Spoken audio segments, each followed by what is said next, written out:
maybe some of the locals to upset the high rollers here tonight. Here's a look at the weather forecast for this evening. 84 degrees, 4-mile-per-hour winds, and clear skies. So the weather is very, very good. A little bit warmer than I would like, but still, it is a very nice day here, and people are coming out in droves to check out the 45-car field that we have assembled here this evening. Here is the order of events, excuse me. We'll start things off with hot laps and qualifying. Will be 2 cars on the track at the same time for 2 laps, and then right after qualifying, we will have a FanFest, which will take place back in the T-shirt area outside of turn number 4. And then after that FanFest, we'll get an opening ceremonies. We'll have 4 heat races. Each of those will be 8 laps in distance. A redraw wheel to find out who starts where in the FK Rodden's dash. We'll have a 10-lap C main, a 7-lap dash, a 12-lap B, and a 35-lap A main here on round number 7 of the Roto-Rooter Midweek Series here with Kubota Highlander Racing. Here are some of the track facts. Actually, here are some of the notable entries before we get to the track facts. Of course, you cannot come into Ohio without talking about Cole Duncan. He is going to be hanging out with the McGee Motorsports 11 team, Brian, which it's great to see those guys coming back and running a few times this year. They came out a week ago, and they got a good mechanic in that car, and Cole looked pretty good here Saturday. They're kind of feeling each other out, but that's going to be a car to beat. He came Saturday night and got a second-place run and was looking awfully strong. Yeah, Kevin Osmolsky, the car, or the not the car owner, but the crew chief on that car. Corey Day is back with us here with Highlander Racing. Tanner Holmes starting his Midwest trip here with Highlander. Also, James McFadden, the former full-time high roller, makes his first series visit since that full-time campaign in 2024. Brady Bacon is here. Cole Macedo, one of the World of Outlaws drivers, and a 10-time Fremont Speedway winner. Cap Henry, we mentioned him already. Danny Dietrich, the Ohio Sprint Speed Week champion. Kyle Larson's first return here to Fremont since 2013. And Craig Mentz, you can never count him out as well in the 09. There's just so many notable entries, Brian. It would be hard to put them all on that graphic there. Here are some of the track facts. We mentioned this place was opened back in 1951, 1/3 of a mile in distance. The track record, it's been around for quite a long time. I would be shocked if we were able to break it here tonight. Was set by Lee Jacobs on May 3rd of 2003. That was an 11.732 second lap time. So, Brian, obviously that record's been around for quite a while. I'd be pretty shocked if it got broken tonight. The night that he set that record, it was overcast. It had rained right before we went out for qualifying. You would never see the racetrack like that again. Some of the banking's been changed a little bit. I'd be shocked if we see that track record broken unless we get ideal weather conditions. And that I don't think is going to be happening here tonight with the sun beaming down on the surface here. Now let's go downstairs for what you all came here for tonight, and that is, of course, pit reporter with Kubota Highlander Racing, Tony Laporta. Take it away. Chase, we talked about this. You said you were going to try to quit lying to these people who tune in and watch Kubota Highlander Racing on Flow. I don't think many people, if any at all, tuned in for me. That introduction, it's got me straight up bumfuzzled. That's all I'll say. Hey, we are down here, and we're going to check in a moment. An interview I got to conduct a little while ago with a driver both of you guys, Chase, you and Brian, have both mentioned. I think Brian referred to Cap Henry as the hottest driver in Ohio right now, coming in here with 3 feature victories at the Fremont Speedway. A 4th one tonight would be a headliner for sure against the high rollers and all the invaders who are here in the Buckeye State for a jam-packed 6 straight nights of racing. I got a chance to stop by and chat with the driver of the 33W back in the pit area a little while ago. The pits here at Fremont Speedway are filling up, and as we get ready to go here, everybody has been talking about Cap Henry and having to deal with the 33W as cars get on track here tonight. Picked up a feature victory back here on July 5th, and I think that's what your 3rd of the season right here at Fremont. So what about this racetrack do you figure out so well and enjoy? It's just one of those places, you know, I'm from here, so I've raced here a lot, so just got a lot of laps here, so it's just, you know, it's kind of a unique racetrack. You know, a lot of the traveling guys hate coming here, so it's different, but you know, when you race at a place that's different a lot, it's not different to you. Yeah, so it's funny you say that about some of the traveling guys, you know, I won't use your exact word, but maybe struggling or not looking forward to this place as much. Seems like if this track slicks off, it doesn't get right up around the top like a lot of tracks do when they slick off. It gets down around the bottom here. Is that something you enjoy? Do you prefer racing down around the bottom here? Do you like that aspect? I don't know. I mean, we just won here Saturday, and it was like, you know, we ran the lip all the way around. So it really changes. But yeah, when it gets slick here, it's slick and it's slow, and that's the thing that everybody hates. It's like you were just creeping around the place. But it's, you know, it's definitely a different racing style. But you know, we'll see what we get tonight. When you talk about some of the outside guys coming in here, does that change how you approach a night, right? Because you just said it. It's not different to you because you race here all the time. You have lots of laps here. I don't imagine it does, but when you have the high rollers and some of the guys that are out of town getting ready for Eldora this week with such a busy week of racing in Ohio, that doesn't change how you guys approach a night here, or does it? No, it doesn't. It doesn't change how we approach the night. The biggest thing is that a lot of times the track, it'll race different because the guys that are running it don't run here every week. So they probably attack it a little bit different. So the track runs in different. Oh, interesting. So it might be different than, it might end up a little bit different than what we normally see week to week. And that's usually what'll throw off like a weekly car versus, a traveling car that they're like, oh, we've never seen the place before. They run well. They're like, oh, I don't know what the big deal was. And it just runs in different because what their approach is different than what we see all the time. When we're here weekly, we hot lap qualify and then 305s and dirt trucks run. So, it changes how the track runs in. Totally. So now, it's just the 410. So it'll be a little bit different, but, just attack it and see what happens. Okay, so my last question for you is, everybody has told the high rollers have told me, hey, we're probably going to have to deal with Cap Henry before the night is over. Who out of the high rollers, the full-timers, the high limit, do you think you're going to have to contend with for a feature victory or a feature podium later on tonight? My picks would be Peck and Sunshine. I've raced with both of them for wins here before, so those are the guys I'm going to go with. I know they're pretty good here. Okay, so Cap Henry, the local hot shoe here at Fremont, has his eyes on the 26 of Justin Peck and the 7 BC of Tyler Courtney. Yep. I like those predictions, Cap. Thanks for talking to us.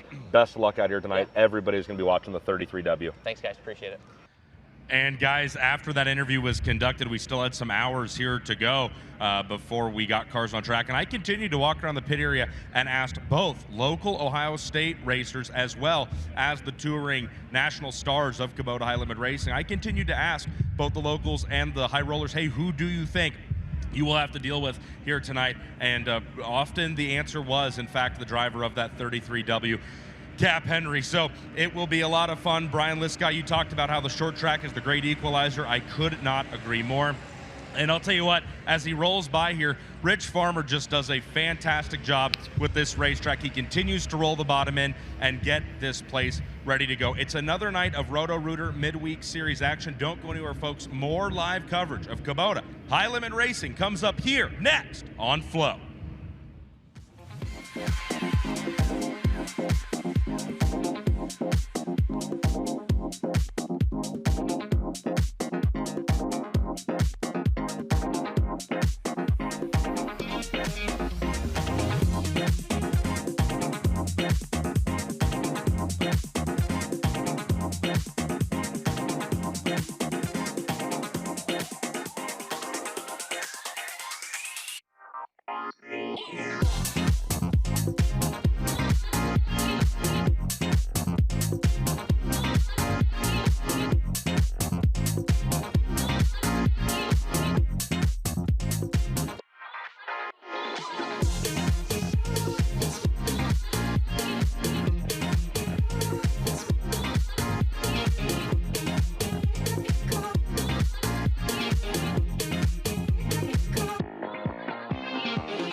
And welcome back here to Fremont Speedway tonight for Roto-Rooter Midweek Series event number 7 on the calendar. Cars are on the racetrack for the first Dirt Draft Hot Lap session of the night. Let's introduce you to the cars as they appear on the racetrack. One of our Racer Dean Foundation Rookie of the Year contenders sits there on the front straightaway. He's from Waco, Texas, driving the all-by-year alternative, Infamous Inc., Bush's Chicken, Flint Rock Ranch, Easy Print number 9R. That is the quickest chicken, Chase Randall. Chase Randall in the 9R. And also on the racetrack from Worcester, Ohio, driving the Vibe ISO, Holmes Cheese, Smithville Manufacturing, Burgett Insurance, number 3J, that is Trey Jacobs. Trey Jacobs in the 3J. And rolling it down the backstretch now, driving car number 16, the driver to Fremont, Ohio, the Burmeister Trophy, Sunny Signs, Crown Battery, Kistler Engines, number 16 of DJ Foose. DJ Foose in the 16. And rolling down the front stretch now from Myerstown, Pennsylvania, the M&M Painting and Construction, McGrew Equipment Auctions, Babs Paint, Livewire Customs, number 19, it's Brent Marks. Brent Marks in the 19. And another Rookie of the Year contender rolls into turn number 1 now from Locust Grove, Oklahoma, the Pella Avanti Windows and Doors, Big Spring Car Wash, Water Treatment by Design, Juniata Concrete, number 13 of Dason Persley. Dason Persley in the 13. And also rolling into turn number 1 now from Minden, Nevada, in the JST Motorsports, the Ritual, Smith Titanium Factory, Kane, Maxima Racing Oils, number 88, it's Tanner Thorson. Tanner Thorson in car number 88. And driver making his Highlander Racing debut here tonight from Rising Sun, Ohio, and the TNT Ag Solutions, MRZ Incorporated, Deer Creek Lawn Care, Bowling Transportation, number 5B of Cody Brewer. Cody Brewer in the 5B. And in turn number 2 now, from Alice Springs, Northern Territory, Australia, the Tarleton & Son, American Rock and Rent, Durst Incorporated, Bandy & Associates, number 21 of James McFadden. James McFadden in car number 21. The green light has come on. The flags are waving as well. We're underway with our first Dirt Draft Hot Lap session of the night here at Fremont Speedway.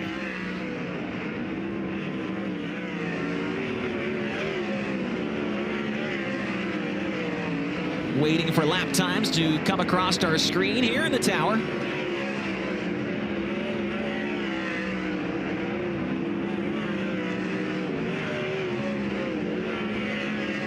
Fastest driver so far is Dason Persley at 14.104 seconds in that number 13 car.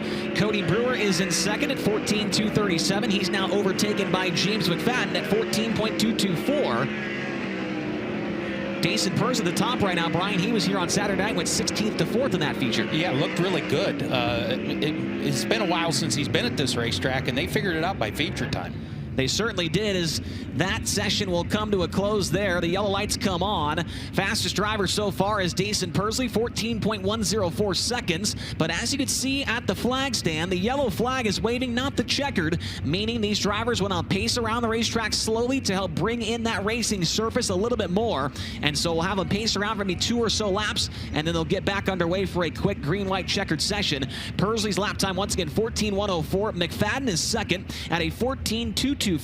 Cody Brewer third at 14.237. Tanner Thorson fourth, 14.285. And Brett Marks fifth at 14.322. Brian, when I was doing my research for this weekend, or this race I should say, here at Fremont, McFadden's stats at this place really showed up big time here. 2-time All-Star winner. Yep. And he had 6 podium finishes and 8 starts here at this track. He's good at this racetrack. I think this racetrack, the design of it, the kind of the flatness, reminds him a lot of tracks back home in Australia. Yeah, he's been extremely good at this place. It's been a while since he's been here, but when he has been here, he has been extremely good. He's got 4 wins this year with the NARC King of the West Sprint Car Series out there on the West Coast, specifically up in Oregon and in Washington as well. As there is McFadden. Last year was full-time with the series. 3-time feature winner in 2024. And there is Trey Jacobs making his way down the front straightaway as the signal is given to get them going back up to full song here in our first Dirt Draft Hot Lap session of the night. Trey Jacobs was in a different car here Saturday, and the driveline came apart and got into his legs a little bit. So he's operating with a sore leg tonight here at Fremont. Okay, so we'll see what Trey Jacobs has for us here, as he currently sits 6th on the board at 14.435. The green lights come back on. Persley drops into the 13-second bracket at 13.807. White flag is out. One more lap to go here in this first practice session of the night.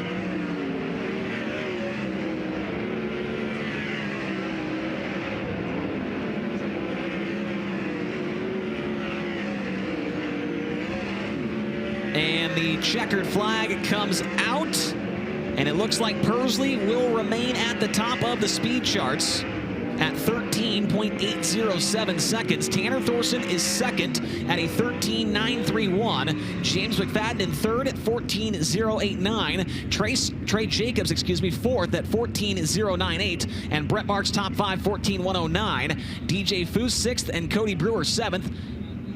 We've got a lot of groups to get to here tonight with 45 cars on hand. We will have a total of 7 hot lap practice session groups here this evening. Next group of cars now rolling onto the racetrack right now, led onto the Speedway by the driver to St. Helena, California. In the Rico Abreu Kerbagajanian Racing, the Red Wine Express, Whiskey Myers, Stadelhofer Construction, Pacific Boring number 24. It's Rico Abreu. Rico Abreu in the 24.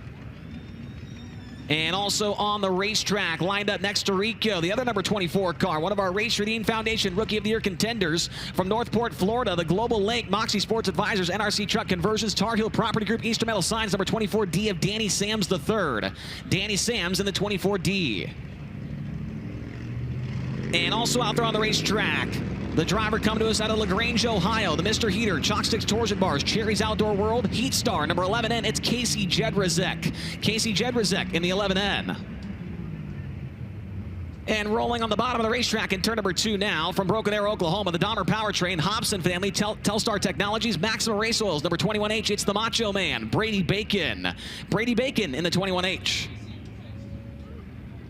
And rolling down the backstretch now, the current series point leader from Grass Valley, California, the Napa Auto Parts, Brumos Collection, Durst Incorporated Factory, Kane, Lake Ozark, Harley Davidson, number 49. That is the Big Cat, Brad Sweet. Brad Sweet in the 49. And rolling off at turn number 4 now from Lubbock, Texas, driving the Horizon Whiskey, Nice Crete and Landis, ShopTruckParts.com, PhilPools.com, High Performance Lubricants number 5. That is Brenham Crouch. Brenham Crouch in the number 5. And the final car on the racetrack is Reese Moran. He's out of Tulsa, Oklahoma. The Bob Hurley RV X9 chassis, Outlaw Wings, Rainbow Nut Butter, number 22M. Moran tonight in his Fremont Speedway debut as the green flag is set to wave.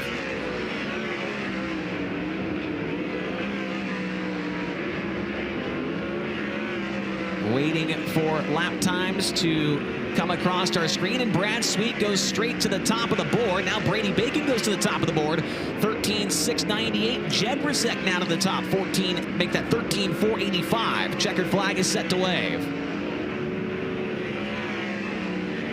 No surprise to see Jedrzejek up there, Brian. No, he's got a win here this year. He's got a couple of 360 wins at other racetracks this year, but he's having a pretty good year. Last 2 years since he teamed up with the Ed Neumeister team.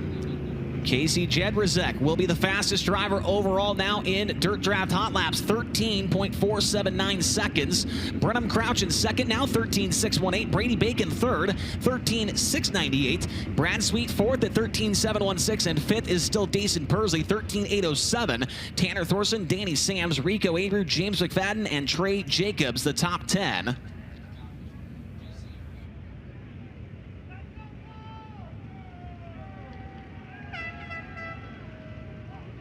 Next set of cars rolling onto the Speedway now. One of the World of Outlaws Rookie of the Year contenders sits on the front stretch now from Lemoore, California. The Outlaw Wings, Rod and Supply, Wedge High Performance Carts, Kaiser Wheels, number 2C. That is Cole Macedo. Cole Macedo in the 2C. And also lined up on the front stretch from Adrian, Michigan, and the L&M Properties, Teddy Bears, Rhino Racing, Poor Racing, number 7N. It's Darren Nida. Darren Nida in the 7N. And also getting fired off across the flag stand now from Fremont, Ohio, the Level Utilities, Fremont Auto Parts, Kaiser Sound, Linder Speed Equipment, numbers 29. That is Zeth Sabo. Zeth Sabo in the 29. And rolling down the backstretch now from Sacramento, California, the Triple J Towing, Harris Distributing Company, Berkshire Financial, Valvoline, number 101. It's Caleb Henry. Caleb Henry in the 101.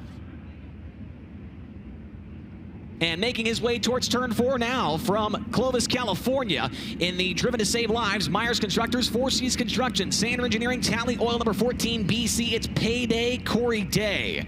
Corey Day in the 14 BC. And in the third quarter now, from Bradner, Ohio, the Fozzie Farms, Industrial Movers, S&S Hauling, VRF Specialties number 1 of Nate Dussel. Nate Dussel in the number 1. And just behind him, from Findlay, Ohio, the STP Motorsports, Big Red Truck Wash, Truck Works of Ohio, Jocko's Sprint Parts number 32. That is Bryce Lucius. Bryce Lucius in the number 32. Those are the drivers, excuse me, in hot lap session number 3 here tonight at the Fremont Speedway. Corey Day, tonight, Brian, making his Fremont Speedway debut. This is going to be interesting. He grew up in the California track, so this is kind of, if it gets a little rougher, he'll like that. Cole Macedo, former track champion, cut his teeth here at the Fremont Speedway. Nate Dussel looked good with you guys down at Florence, too. He certainly did. Had a top 15 run with the series back there in Kentucky, as you see Zeth Sabo now getting up to speed in that number 29 car. We're waiting for lap times to come across our screen. Oh, car off the track and into the wall. It's Corey Day. Corey Day's into the wall in turn 2. The yellow flag comes out here in Dirt Draft Hot Laps. You might notice those are soft walls. Yes. There's concrete behind that. Jim Ford, when he reopened this place in the year 2000, a car went up there and hit one of them, and the driver got injured, and he said, I don't want that anymore. And he invested in these soft walls. They're styrofoam, so to speak, but they're a lot more expensive. We'll take a look at the replay here and see what happens to Corey Day. We mentioned his Fremont Speedway debut. He's going into turn 1 on the left side of your screen now, and I feel like that's not the last time we'll see that happen tonight there, Brian. Nope. The track flattens out a little bit off the high side of turn 2. It's not as banked in 1 and 2 as it is in 3 and 4. So until you get used to that, you're going to see that a lot more as well. Good to see Bryce Lucius with us. They hired Brian Kimenall, yes, to be the crew chief there, and that has turned that team's season completely around. Yeah, he got a couple wins during Ohio Sprint Speed Week as Corey Day does get refired. It has been a month since Corey Day was last in a sprint car to the day he got the win with the Outlaws at Knoxville Raceway. But Corey Day just out of the seat for a month there, Brian. You know, you're going to have some issues. Some rust. Yeah, a little rust to knock off. Exactly. Caleb Henry, the defending track champion here at Fremont, got an all-star win to open their season right here at Fremont Speedway, and coming off a top 5 run this past Saturday here. Yeah, he's got Andy Potter on the wrenches of that Running Boxer Farms number 101 car. He's the current All-Star Circuit of Champions points leader. Had a top 5 with both the Outlaws and High Limit last year. Top 5 was with us at Lawrenceburg. I believe the top 5 of the Outlaws was either here or at Attica Raceway Park. As we now get back underway, this is the 4th practice, make that the 3rd practice session of the night at the Fremont Speedway here in Ohio, as we are underway once again with Dirt Draft Hot Laps.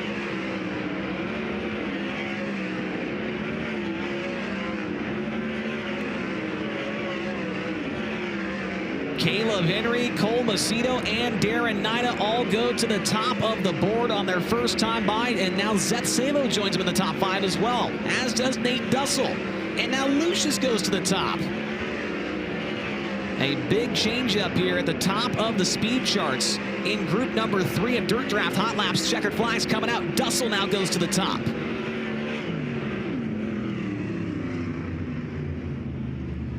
Well, on his final time by the line, Nate Dussel now the fastest driver so far in Dirt Draft Hot Laps. 13.026 seconds for that number 1 car. Zeth Sabo is right behind him in car number 29 at a 13.098. Bryce Lucius in 3rd, 13.143. Caleb Henry 4th at 13.168. And Cole Macedo in 5th at a 13.179. Darren Nida, Casey Jedrzak, Brenham Crouch, Brady Bacon, and Brad Sweet the top 10. And also on the racetrack from Lebanon, Indiana, the Sander Engineering, Four Seas Construction, Tally, Autry Plumbing, SinCal Demolition, number 14 of Spencer Baston. Spencer Baston in the 14.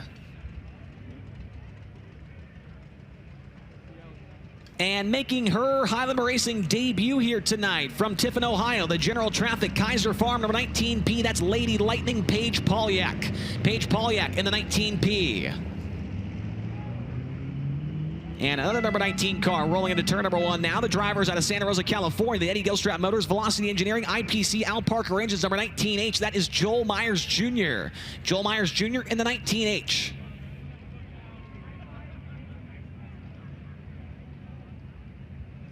And there is Chase Randall. We saw him come out in the first set of cars, but Randall is scheduled for this fourth practice session. Randall in Waco, Texas, and the all-by your alternative Infamous Inc. Bush's Chicken, Flint Rock Ranch, Easy Print number 9R. And just behind him is the driver making his Fremont Speedway return for the first time in 12 years out of Elk Grove, California. The Finley Farms, JVI Group, Volkins Brothers Trucking, Works Limited, all by your alternative. HendrickCars.com, number 57 of Young Money, Kyle Larson. Kyle Larson in the 57. We did see Spencer Baston pull off the track, and so he went back pit side. Will not partake in this hot lap session. He's going to look at Stuart Brubaker making his way around the top of the racetrack in 1 and 2. Nate Dussel with the time to beat 13:026. And Kyle Larson goes straight to the top of the board by 2.5 tenths, a 12.761 for Larson on his first time by the stripe. Larson now even faster on lap 2. Chase Randall goes up to second quick at 13:013. Checkered flag is out.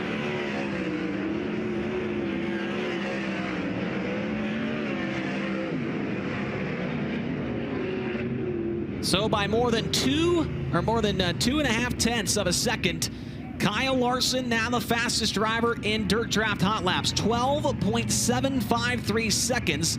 The next closest is Chase Randall. He ends up in second, 13:013. Nate Dussel third, Zeth Sabo fourth, and Stuart Brubaker in that group fifth quick overall at 13:126. Bryce Lucius, Caleb Henry, Cole Macedo, Paige Polyak ninth, and Joel Myers Jr. in 10th.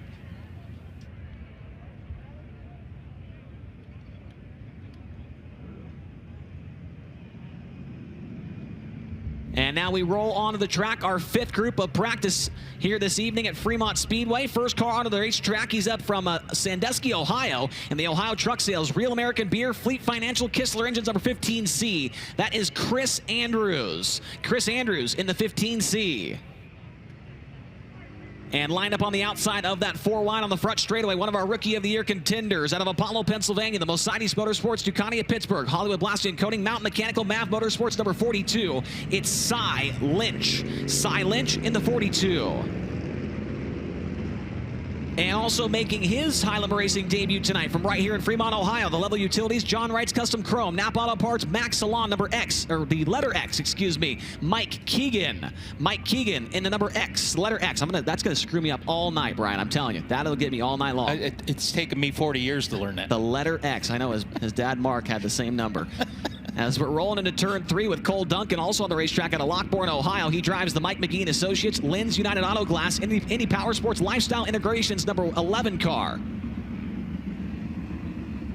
And also out on the Speedway, rolling into turn number 2 now, out of Plano, Texas, the Advanced Cast Stone, Crown Battery, Superior Tank and Trailer, DTX Graphics, number 19X. It's TJ Michael. TJ Michael in the 19X. And final driver on the track, also making his Highland Racing debut tonight from Castalia, Ohio. It's the Firelands Marine Construction Level Utilities number 21 of Larry Kingseed Jr. Larry Kingseed in the 21. We do see Spencer Baston back on the track, so he is going to get a hot lap session in. Couple cars jumping into the top 5, including Baston himself into the 12s at a 12.884. He and Larson, the only drivers in that 12-second bracket. Cole Duncan into the top 5, 13.042. Now Duncan up to third quick, 12.973.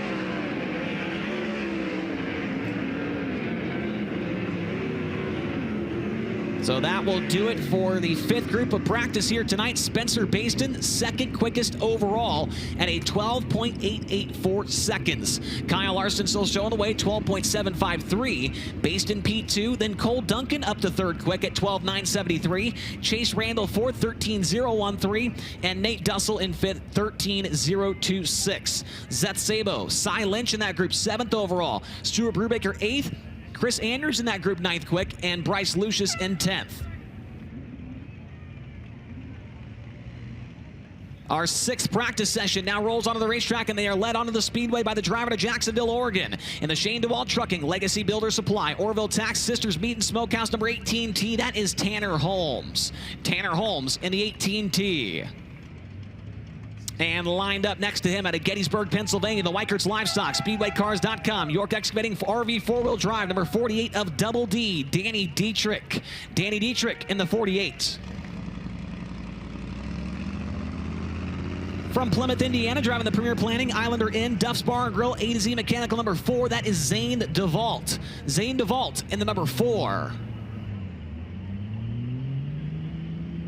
And also making his Highlander Racing debut here tonight from Gibsonburg, Ohio, the Real Geese Design Graphics Group, American Legion 733, Linder Speed Equipment number 09 of Craig Mintz. Craig Mintz in the 09.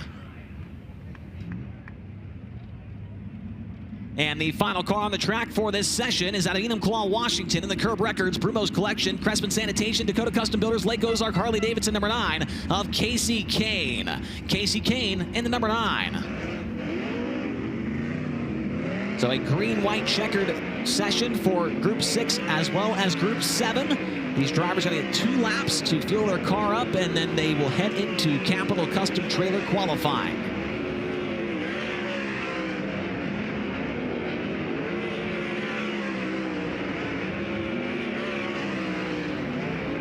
Danny Dietrich, the Ohio Sprint Speed Week champion, he's run good here at Fremont. A few times he's been here. He kind of likes this race. He wants it to get slick, though. Craig Mintz, the 09 car, a 4-time track champion. And Dietrich goes to the top of the board. A 12.744 for Dietrich. Zane DeVault goes up to 3rd quick as the checkered flag is set to drop. And Dietrich's even faster on his 2nd time by. That's unusual for somebody that cut his teeth on the big racetracks in Pennsylvania to come to a little bull ring and be this good. That's what I'm saying. Danny Dietrich, the fastest so far, with 1 group left to run. 12.686 for Double D. Kyle Larson 2nd. Zane DeVault in that group 3rd quick, 12.845. Spencer Baston 4th and Cole Duncan 5th. Chase Randall, Nate Dussel, Casey Kane was in that group. He ends up in 8th. Zeth Sabo and Cy Lynch, the top 10, with 1 more group of cars left to practice. And the crowd goes wild as he rolls onto the racetrack. For the driver out of Bellevue, Ohio, the Premier Planning, Innovative Excavating, Jeff Ward Demolition, Elliott's Custom Trailers, number 33W of Cap Henry. Cap Henry in the 33W. And lined up next to him from Fremont, Ohio, the PTC Driving Academy C6 Auto Body, Overwatch Precision, Able Roofing, number 14R. It's Sean Rahal. Sean Rahal in the 14R. And the driver currently sitting 3rd in Highlander Racing points rolls into turn 1 now out of Indianapolis, Indiana. The NOS Energy Drink, Spire Motorsports, Elliott's Custom Trailers and Carts, Brand Professional Agriculture, Gainbridge, number 7 BC of Sunshine, Tyler Courtney. Tyler Courtney in the 7 BC. And the driver that's currently 2nd in Highlander Racing points, also on the track from Clute, Texas, the Falcons Brothers Trucking, Power Plus, STC American Table, Bargain Bar, number 87 of Aaron Reitzel. Aaron Reitzel in the 87. And another driver making his Highlander Racing debut tonight from Fremont, Ohio, the Kistler Race Products Level Performance number 75 of Jerry Doms. Jerry Doms in the 75. And the final car on the track for this practice session comes to us out of Monrovia, Indiana. He's in the Skagit Speedway, Race Trading Foundation, Ford Performance, Hager Realty number 26 of Justin Peck. Justin Peck in the 26. Aaron Reitzel with 3 wins here at Fremont Speedway in his career, so he's good at this place. Tyler Courtney got a win. He wrapped up the All-Star Championship a couple years ago with a victory here in the Jim Ford Classic. We'll be curious to see how those drivers are able to qualify. They are the 2nd to last and the 3rd to last cars to time, as it looks like we're getting a couple of lap times coming across our screen. And Cap Henry goes up to 3rd quick at 12.818. Sean Rahal 5th quick, and Tyler Courtney in 7th. Aaron Reitzel in the top 5, so the track has still got some pretty good speed to it here. Cap Henry now to 2nd quick. And Tyler Courtney goes to the top, but Reitzel now goes to the top of the board. The checkered flag is set to wave on our final practice session of the night. And as he has done all season long when it comes to running fast lap times, Aaron Reitzel tops them all. 12.494, the fastest driver tonight in Dirt Draft Hot Laps. Tyler Courtney ends up in 2nd, 12.653. Danny Dietrich in 3rd at 12.686. Cap Henry 4th at a 12.736. And Kyle Larson 5th, 12.753. Zane DeVault, Spencer Baston, Sean Rahal, Cole Duncan, and Chase Randall complete the top 10. Tony, what do you got? Chase, before we get into Capital Custom Trailers qualifying, want to let everyone know tonight carries a little bit of extra weight for the high rollers with Kubota High Limit Racing. Typically, if a high roller or an alumni high roller or Kyle Larson scores a feature victory, they get to send $1,000 of our Angel donors' money to any charity of their choosing. Tonight, $2,000 on the line, as well as some extra money from some additional donors, which we'll talk about a little later on. All right, thank you very much, Tony. We now roll into Capital Custom Trailer qualifying. 2 cars on the track at the same time, 2 laps. The best lap will set them up for a heat race. First car onto the racetrack comes to us out of Rising Sun, Ohio. The TNT Ag Solutions, MRC Incorporated, Deer Creek Lawn Care, Bowling Transportation, number 5, B of Cody Brewer. And also on the track from Locust Grove, Oklahoma, the Pella Avanti Windows and Doors, Big Spring Car Wash, Water Treatment by Design, Juliana Concrete, 13, Dason Persley. Lap 1 for Brewer, it's a 12.913, 12.913. Dason Percy's first lap is a 12.433, 12.433. That's the fastest lap we've seen tonight. Lap 2 for Brewer, he will slow down just a little bit to a 12.943. Dason Percy on lap number 2, even faster to a 12.336, 12.336. Dason Persley sets the bar in Flight A of Capital Custom Trailer qualifying. With 45 cars in the field, we split it down the middle. We'll have 2 separate flights of qualifying. Next 2 cars getting up to speed now from Minden, Nevada. The JST Motorsports, the Ritual, Smith Titanium, Factory Cane, Maxwell Racing Oils. Number 88 here is Tanner Thorson. And also on the track from Worcester, Ohio, the Vibe ESO, Holmes Cheese, Smithville Manufacturing, Burgett Insurance. Number 3J of Trey Jacobs. Trey Jacobs in the 3J, Tanner Thorson in the 88. Tanner Thorson on lap 1 is second quick at 12.723, 12.723. Trey Jacobs now goes up to second quick at a 12.622, 12.622. Tanner Thorson, lap number 2, back to second quick, 12.521, 12.521, and Trey Jacobs takes it right back away, 12.485. So Trey Jacobs second and Tanner Thorson third of 4 cars in Flight A of Capital Custom Trailer qualifying.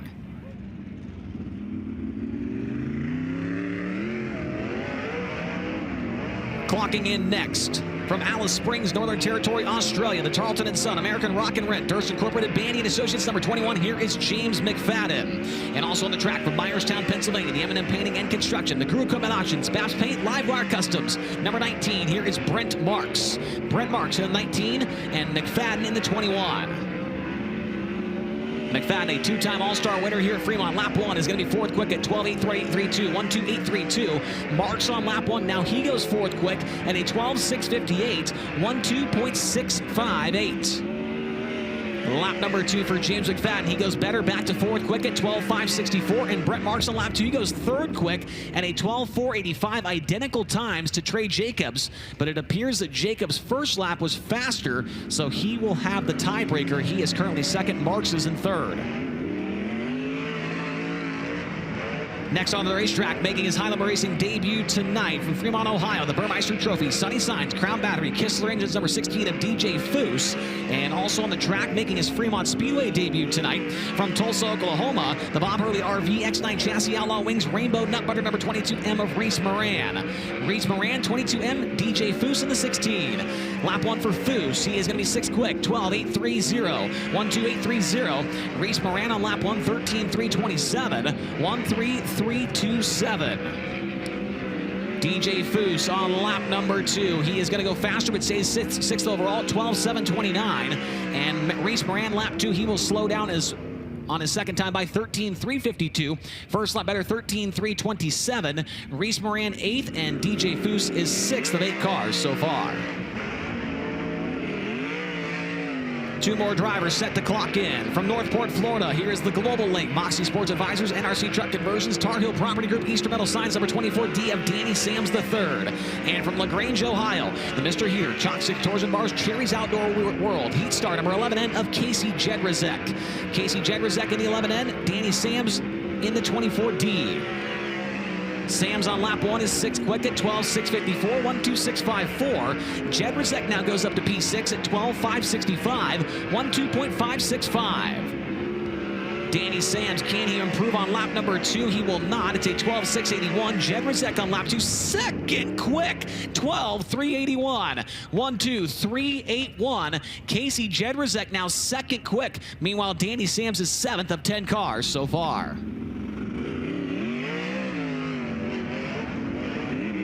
Here comes the current Kubota Highland Racing points leader onto the racetrack now from Grass Valley, California. The Napa Auto Parts, Brumo's Collection, Durst Incorporated Factory, Kane, Lake Ozark, Harley Davidson. Number 49, it's the Big Cat Brad Sweet. And also on the track from Broken Arrow, Oklahoma, the Dahmer Powertrain, Hobson Family, Telstar Technologies, Maxima Racing Oils. Number 21H, the Macho Man, Brady Bacon. Brady Bacon, 21H, Brad Sweet, 49.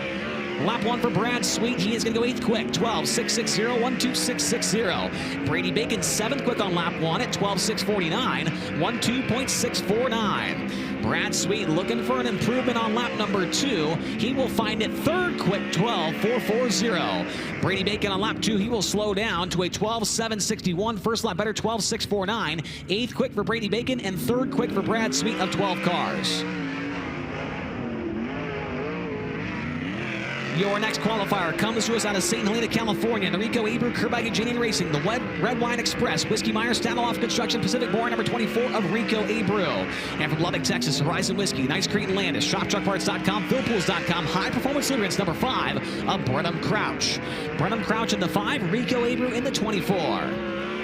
Ebru on lap 1. He will be 8th quick at 12.621, 12.621. Lap 1 for Brenham Crouch. He'll be 12th overall at 12.889, 12.889. Rico Ebru on lap number 2. He'll go up to 6th quick at 12.491, 12.491. Brenham Crouch lap number 2 up to 10th quick at 12.652, 12.652. 10th for Brenham Crouch and 6th for Rico Ebru.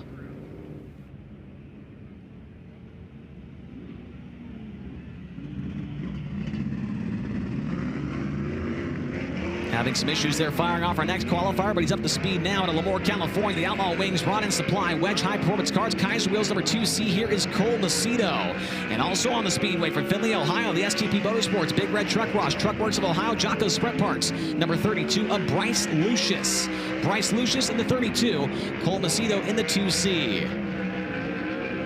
Cole Macedo on his first time by the line is going to be to the top.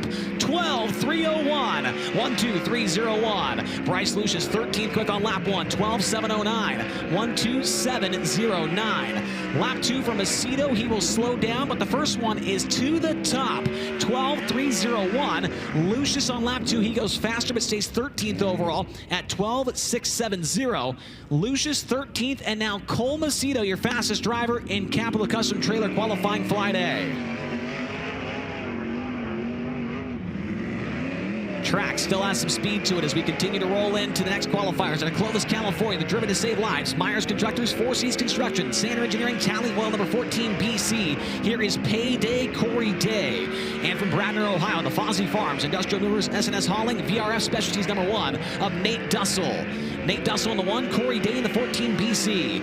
Day on lap 1, 4th quick, 12.423, 12.423. Nate Dussel on lap 1 is 16th quick at 12.735, 12.735. Corey Day on lap number 2, 3rd quick, 12.346, 12.346. Nate Dussel lap number 2 up to 15th overall at a 12.705, 12.705. Nate Dussel 15th, and Corey Day now 3rd quick overall in Flight A of Capital Custom Trailer qualifying.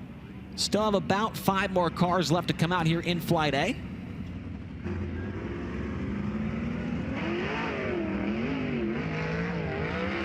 Powering up next out of Adrian, Michigan, in the L&N Properties, Deddy Bears, Rhino Racing, Poor Racing, number 7N. Here is Darren Nida.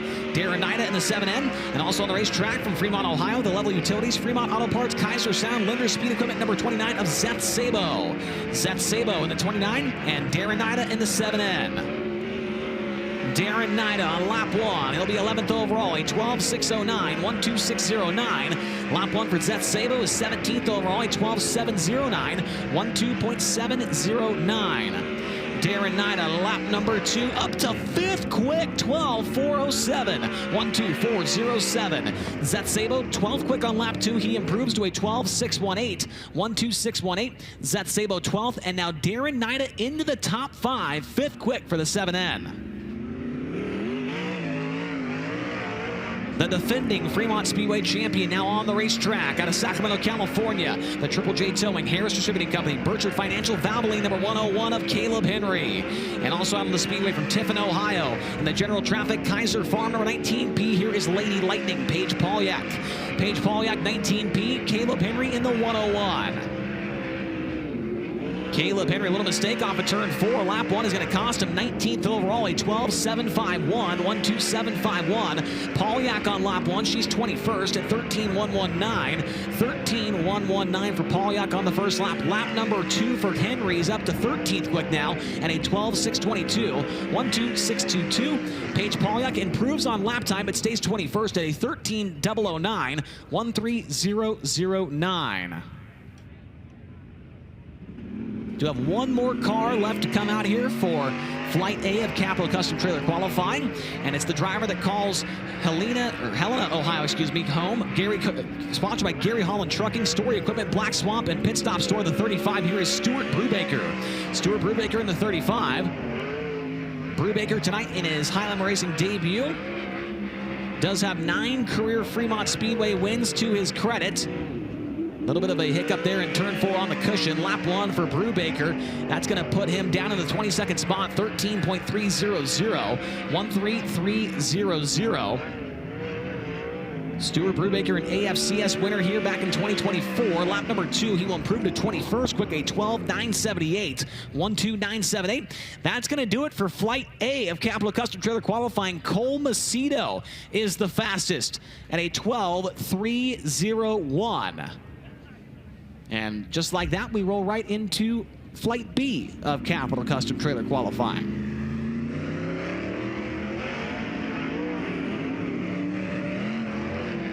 Your first 2 qualifiers in Flight B from Waco, Texas. The All By Your Alternative, Infamous Inc., Bush's Chicken, Flint Rock Ranch, Easy Print number 9R. Here is the quickest chicken, Chase Randall.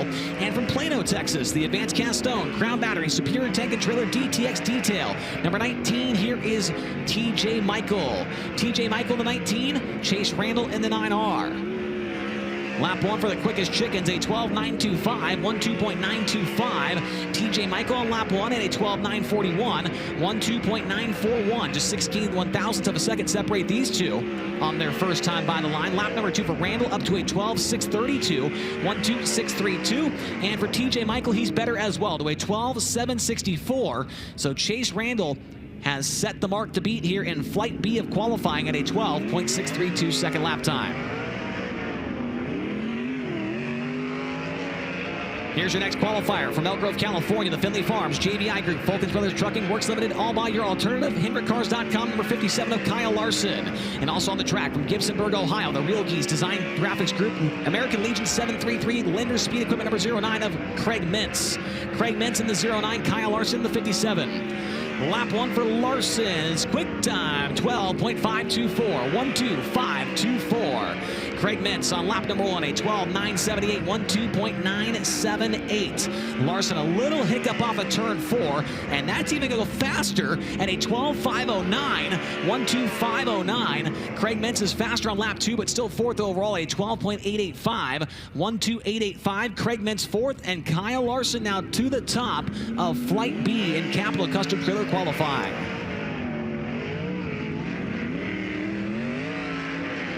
Two more drivers now getting up to speed from Sandusky, Ohio. The Ohio Truck Sales, Real American Beer, Fleet Financial, Kistler Engines number 15C. It's Chris Andrews. And also on the track from Lockbourne, Ohio, the Mike McGee and Associates, Lynn's United Auto Glass, Indy Power Sports Lifestyle Integrations number 11 of Cole Duncan. Cole Duncan, the 11, Chris Andrews in the 15C. Andrews on lap 1, 4th quick, 12.810, 12.810. Lap 1 for Cole Duncan, 6th quick, 13.025, 13.025. Andrews a little sideways off turn 4. He will slow down to a 13.202. Cole Duncan nearly hit the wall on the front stretch, still went faster at a 12.924, but a wild moment there coming off the 4th corner for Cole Duncan. He is 6th of 6 cars so far. driver that was fast earlier on during hot laps, now on the Speedway from Lebanon, Indiana. The Sander Engineering, Four Seas Construction, Tally, Autry Plumbing, Sincal Demolition. Number 14 here is Spencer Baston. And also on the track, making his Highlander Racing debut from Fremont, Ohio, the Level Utilities, John Wright's Custom Chrome, Nap Auto Parts, Max Salon, Letter X. Here is Mike Keegan. Mike Keegan, the X, Spencer Baston in the 14. Lap 1 for Baston, it's going to be 7th overall at a 12.931. 1.2931. Baston keeping the car on the track somehow there. Lap 1 for Keegan's a 13.759. 1.3759. Baston on lap number 2 tried to run the bottom. He'll slow down to a 14.345. And for Mike Keegan on lap number 2, he will improve on lap time, stays 8th overall, 13.478. 13.478.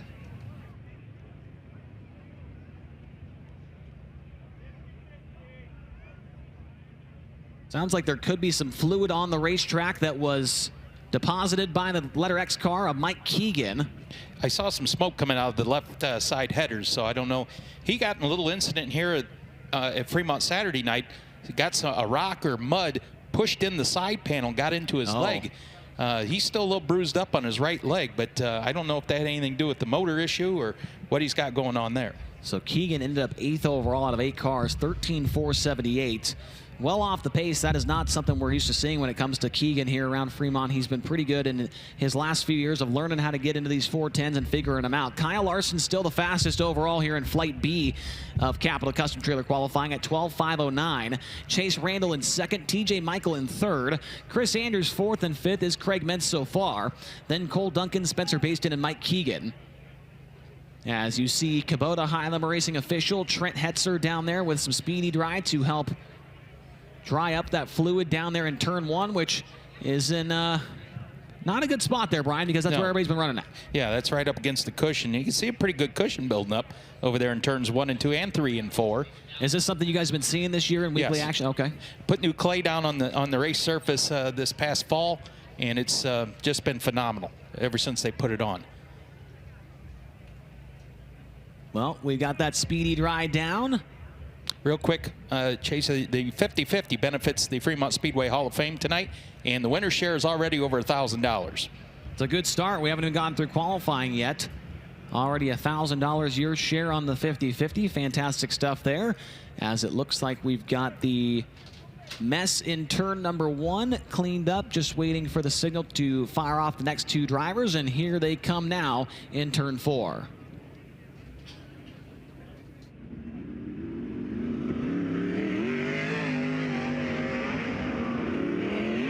As we are back underway with qualifying now, the next driver on the track is from Apollo, Pennsylvania. He drives the Mercedes Motorsports, Ducati of Pittsburgh, Hollywood Blasting and Coating, Mountain Mechanical, Mav Motorsports number 42. Here is Cy Lynch. And also out there on the racetrack in his Highlander Racing debut tonight from Castalia, Ohio, the Firelands Marine Construction Level Utilities number 21. It's Larry Kingsey Jr. Larry Kingsey in the 21, Cy Lynch in the 42. Lynch on lap 1, 3rd quick, 12.760, 1.2760. Larry Kingsey on lap 1 is 6th overall at 12.860, 12.860. Cy Lynch on lap number 2. He will slow down to a 13.006. And for Kingseed on lap 2, he will slow down as well to a 12.879. First lap better and 6th overall. Meanwhile, Cy Lynch was 3rd quick on his lap at 12.760 seconds.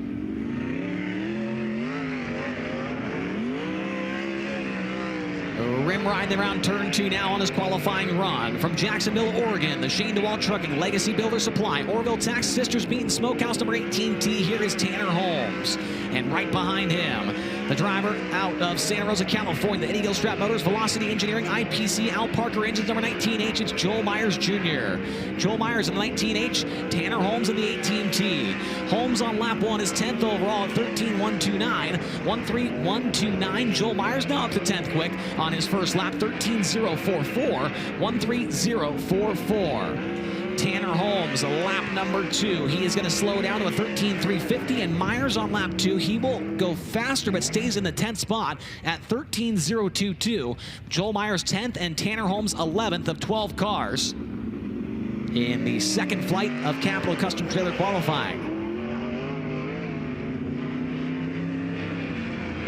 Timing in next from Enumclaw, Washington. Here is the Curb Records, Brumo's Collection, Crespin Sanitation, Dakota Custom Builders, Lake Ozark, Harley Davidson, number 9 of Casey Kane. And from Plymouth, Indiana, the Premier Planning, Islander Inn, Duff's Bar and Grill, A to Z Mechanical, number 4, Zane DeVault. Zane DeVault in the 4, Casey Kane in the number 9. Casey Kane, lap 1, is going to be 12th quick at 13:172, 13.172. Zane DeVault, lap 1, is now 12th quick at 13:145, 13:145. Casey Kane, can he improve on lap 2? He will, up to 11th quick at 13:110, 13.110. Zane DeVault, lap 2. 5th quick for DeVault on lap number 2, 12.808, 12.808. 5th quick for DeVault. There's problem in middle of turn 4, and he caught that on that last lap and actually got him faster. Yeah, I've noticed a couple guys tripping up over there as we roll on to the next ones out of Gettysburg, Pennsylvania, the White Livestock, SpeedwayCars.com, York Excavating, RV 4-wheel drive, number 48 of Danny Dietrich. And there it is right there. Justin Peck getting over the edge of the cushion in turn 3, keeps the car fired. Peck out of Monrovia, Indiana, the Skagit Speedway Race Team Foundation, Ford Performance, Hagerly, number 26. Dietrich on lap 1 is 12th quick at 13.050, 13.050. Peck, this is not going to be a good one. The lap 2 is what he's looking for. It's a 13.328. Lap number 2 for Dietrich, up to 9th quick at 12.913. Now Peck's off the track in turn 2. So Justin Peck had an issue in turn 3 and now an issue in turn 2. I think that just goes to show you right there, Brian, that it is a tricky surface out there. We've got a young fan down there with a sign that says you can't park there. You know, that's unusual for Justin Peck, especially here. He's got a lot of laps to Fremont Speedway when you're in with the All-Stars. Here's a Comp Cam's replay. This is in turn 3, the lap before, and just gets over the cushion there, is able to keep the car running. And then he knows at that point, Brian, he's got 1 lap to try and get up on the wheel and make something happen. And then that's what happened. Wow. So Justin Peck having some issues on both ends of the track that action built here tonight at Fremont Speedway. Peck credited with 15th quick at 13.328. Danny Dietrich 9th overall. Here come your next 2 qualifiers out of Bellevue, Ohio. The Premier Planning, Innovative Excavating, Jeff Ward Demolition, Elliott's Custom Trailers, number 33W, it's Cap Henry. And also on the track from right here in Fremont, Ohio, the PTC Driving Academy C6 Auto Body Overwatch Precision Able Roofing, number 14R, it is Sean Rahal. Sean Rahal, 14R, Cap Henry, 33W. Lap 1 for Cap, he's going to be 12th quick at 12.986, 12.986. Sean Rahal, lap 1, 16th overall, 13.204, 13.204. Cap Henry, lap number 2. He'll improve, but stays 12th overall at a 12.938. And for Rahal on lap 2, 5th quick for Sean Rahal, 12.787 into the top 5 for the 14R. He got his first win up at Butler Speedway a couple weeks ago, and that has put some confidence in that young man. And he's been fast ever since. Yeah, that was back on June 14th for Rahal over there at Butler as we get into our last couple of qualifiers on the racetrack next. From Clute, Texas, the Fulkins Brothers Trucking, Power Plus, STC, American Table, Bargain Barn, number 87 of Aaron Reitzel. And also on the track from Indianapolis, Indiana, the NOS Energy Drink, Spire Motorsports, Elliott's Custom Trailers and Cards, Brand Professional Agriculture. Reitzel's off the track, by the way, Gamebridge, number 7 BC of Sunshine, Tyler Courtney. So this lap will certainly be a throwaway for Reitzel. He got over the edge of the track in turn 2. Lap 1 is 19th overall, 14.118. Sunshine on lap 1, 3rd quick, 12.724. He's off the track in turn 2 now. Tyler Courtney's off the track. Reitzel comes by to complete his lap, and it's going to be 16th overall. Yellow flag is out. I do not believe that lap will count for Reitzel. We'll check here in just a moment.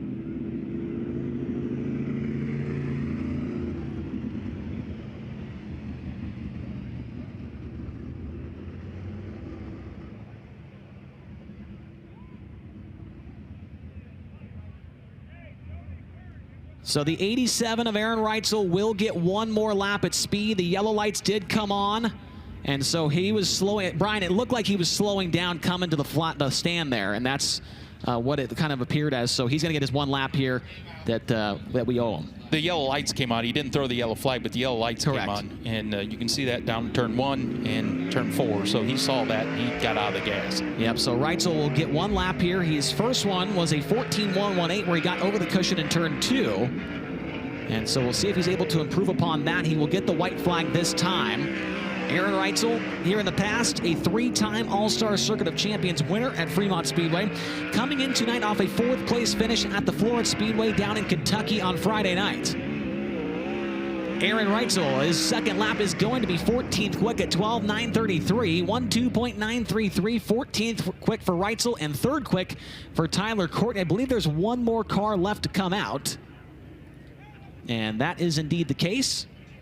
2 more cars, left to come out as Tim Schaefer. Tim Schaefer, late arrival. He got here, but his hauler had some problems getting over here. They had a flat tire on the way. Yeah, Michael Dutcher was texting me saying that they had a bunch of issues on the way here. They rolled in at about 6:30, did not make it out for hot laps, and so no heat under the hood of that car, I'm sure, as well. So Tim Schaefer, the Michael Dutcher Motorsports 17 GP, is going to hang a right off the track in turn number 2.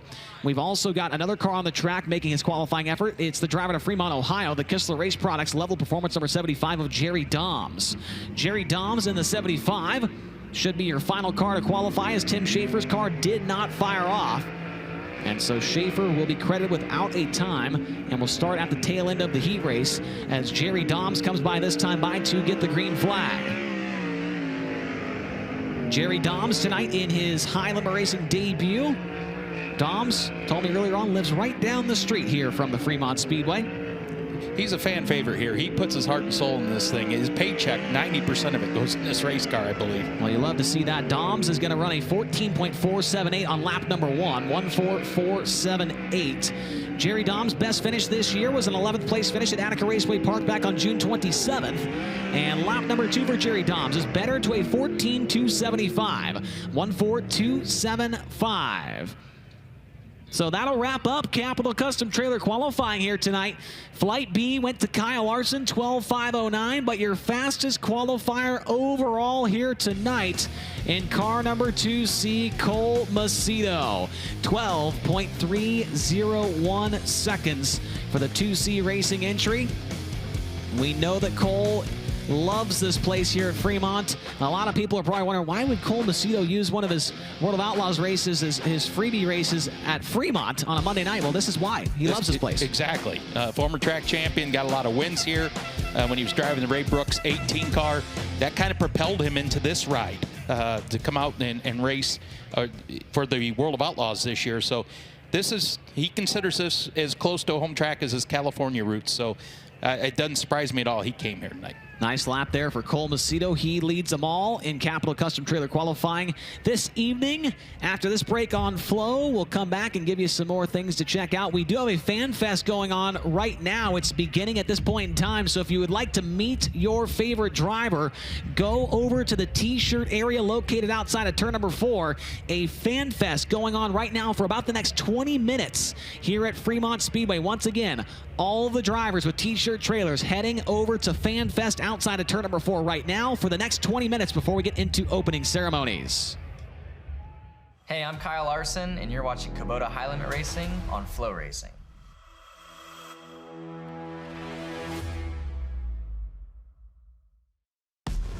Introducing the My Kubota app. With My Kubota, connecting with your local dealer is easier than ever. Find them with just a tap and contact them quickly for any assistance you need. Access comprehensive resources like how-to guides, owner's manuals, fault codes, maintenance schedules, and more. Everything you need to keep your Kubota running smoothly. Download the app today. Capital Custom Trailers and Coaches. We are the #1 Renegade Toterhome dealer and the #1 Intech and Bravo Sprint Car Trailer dealer. No one sells more Toterhomes and Sprint Car Trailers than we do. Check out our complete lineup at capitalrenegade.com.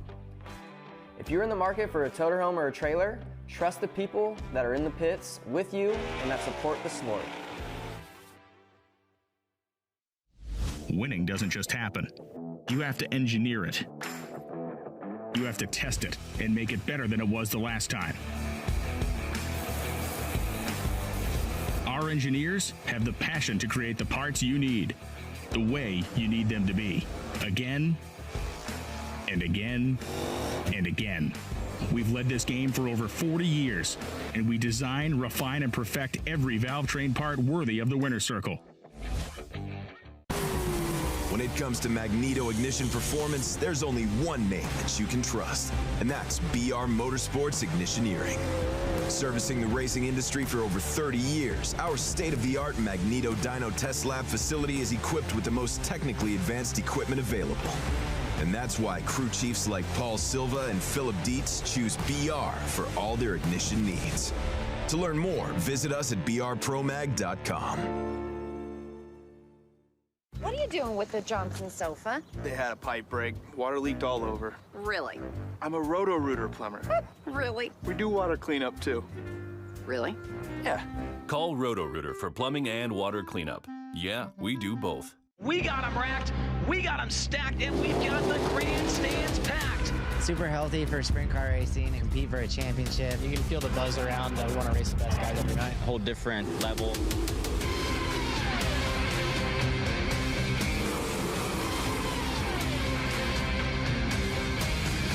This is the high limit room. It's the home of 24 high rollers.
And you are looking live at the Fremont Speedway here in Ohio for race number 7 of the Roto-Rooter Midweek Series. Before we get into opening ceremonies time, we've got FanFest going on right now. We've got also got a couple things to check out here on the Flow broadcast as well. We've got the overall point standings as they sit coming into tonight. Things are still very, very close at the top. Brad Sweet retook the points lead with his win on Friday night in Florence, Kentucky. He leads by 3 points over Aaron Wright. Reitzel, 15 points over Tyler Courtney, 31 over Rico Abreu, and 56 over Brent Marks. Justin Peck, Tanner Thorson, 6th and 7th. Casey Kane now 8th. Chase Randall 9th. And Dayson Pursley, for the first time this season, cracks into the top 10, is only 11 points behind Randall in the chase for that $5,000 bonus with the Race Redeem Foundation Rookie of the Year. Also, it's a Roto-Rooter Midweek Series event, so here are the points for that series as well. A top 3 bonus paid out to the drivers that finished 1st, 2nd, and 3rd in the Midweek Series this year. Aaron Reitzel is currently the points leader in that mini-series. Tanner Thorson is 2nd in points. He is -8. Brad Sweet is 3rd at -10. And then Rico Abreu -17 and Brent Marks -47. Baston, Courtney, Pursley, Randall, and Peck round out the top 10 in the point standings for the Roto-Rooter Midweek Series here with Kubota High-Limit Racing in 2025. Now this year, you are able to wager real cash for real cash and make real cash here with High-Limit Racing this season. If you go to nxtbets.com/playhlr, you can go on there and see which sports books are available in your region. You can also get a sign-up bonus on there as well. Here are the odds for tonight's race. Kyle Larson enters as the favorite at +165. Rico Abreu and Brad Sweet at +300. Aaron Reitzel at about 800. Then a couple of long shots. Courtney at +1,000, Marks at +1,500, Corey Day 1,800, and Peck just a smidge over 2,000. The Rodman risk here for tonight is Dayson Pursley, and we call it a risk because it is risky. But if you put $5 on that right there, I'm not even sure what the payout would be, somewhere in the $300 to $400 range. But Pursley has been red hot here recently with the series. He just went 2nd quick overall in qualifying. He's coming in off his best finish of the year at Florence, a 5th place result there. And he went 16th to 4th here at Fremont just 2 nights ago. So I'm going to go with Dayson Pursley for the Rodman risk here this evening. And so, yeah, if you want to partake, go to nxtbets.com/playhlr, and you can get a little bit more involved in a little bit of a different way with High-Limit Racing here in 2025. Well, Tony Laporta, I know you're standing by down in the infield. What do you got for us?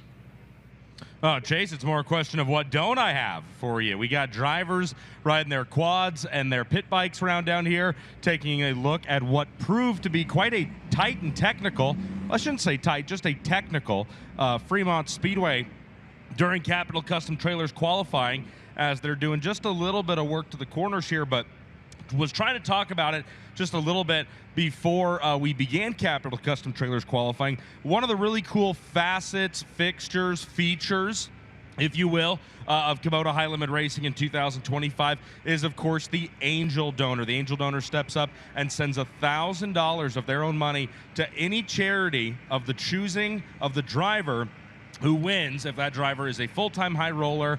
Recently, that's been updated to add any alumni high rollers. So, like, for example, James McFadden, Corey Day here tonight, if they win, since they were full-timers last year, they get to send $1,000. And as always, Kyle Larson gets to send $1,000 if he wins. Now, there's going to be a couple races the remainder of 2025, since we've had so many rainouts, that will be double down nights where the Angel Donor sends not $1,000 but $2,000 to the charity of the winning driver's choice. Cool part about our Angel Donor's backstory tonight: this is a home game, a home race for our Angel Donor, a proud graduate of the Fremont Ross Little Giants. So our Angel Donor, in fact, calls Fremont, Ohio home.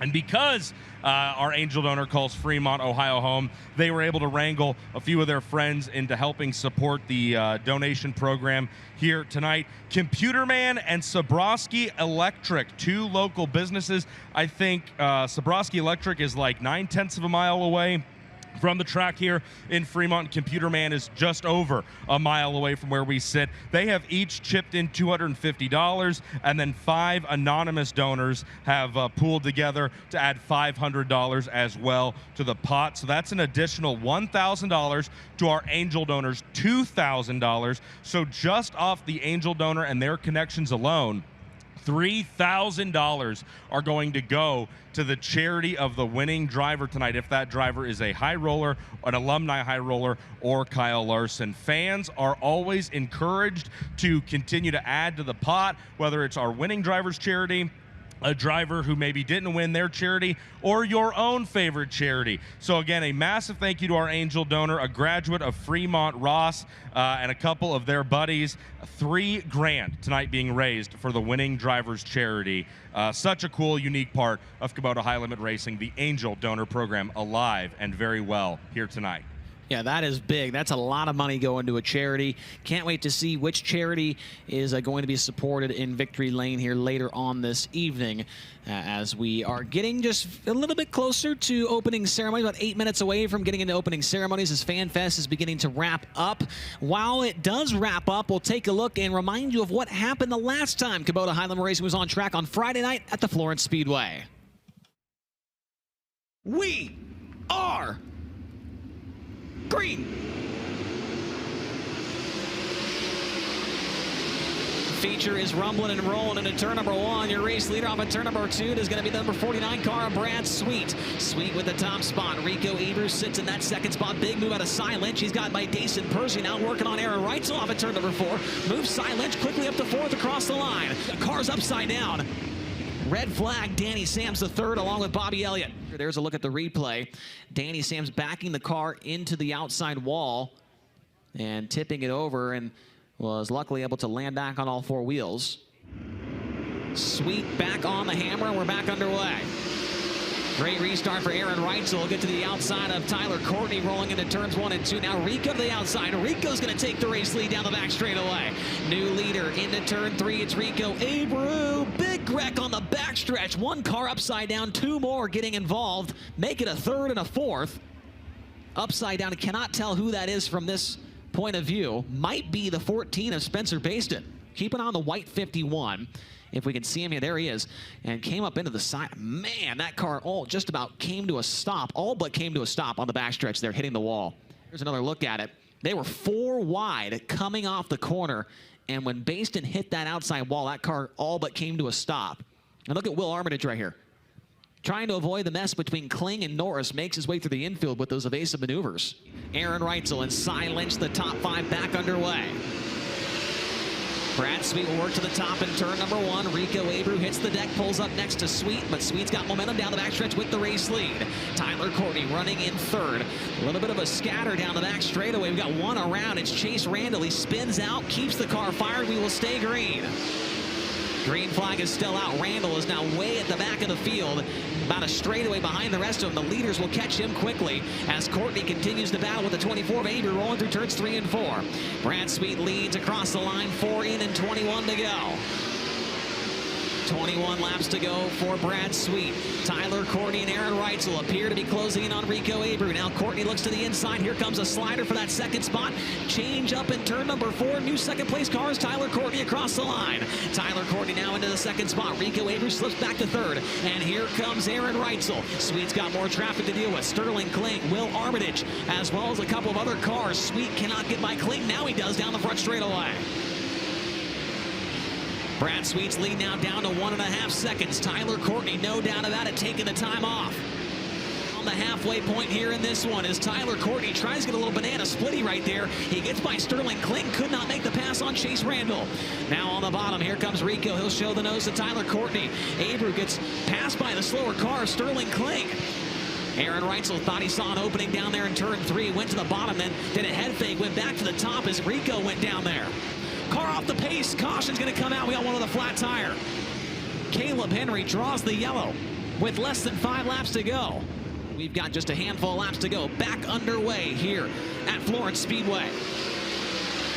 Brad Sweet rolls into turn 1 up on the cushion. Tyler Courtney, prior to that caution flag, was maintaining the pace of the Napa Auto Parts number 49 car.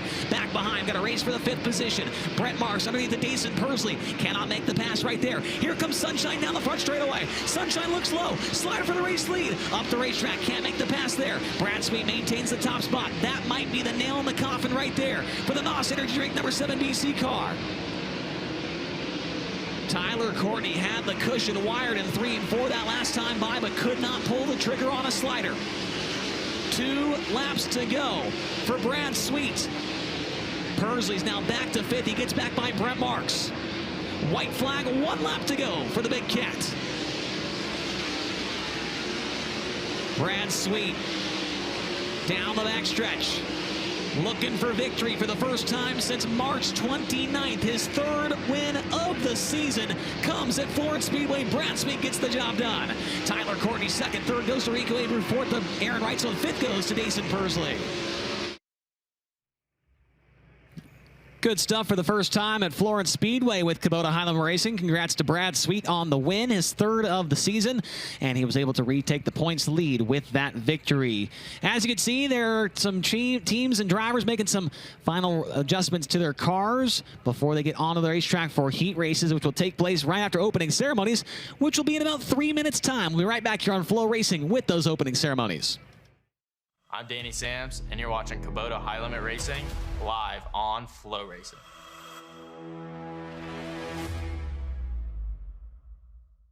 Established in 1983, FK Rod Ends has been the industry leader for both midget and micro racing. Family owned and operated, we take pride in our products and our name because we know you value yours. Visit our website, www.fkrodends.com, to find out how you can join our winning team. FK Rod Ends. To beat the best, you've got to use the best.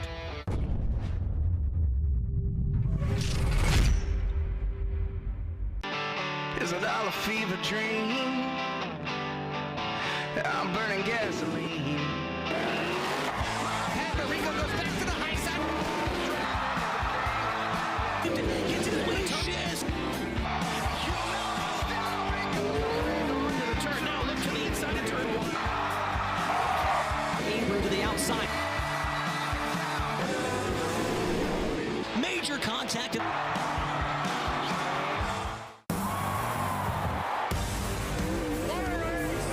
This is what you save your lunch money for. Welcome to the High Limit Room.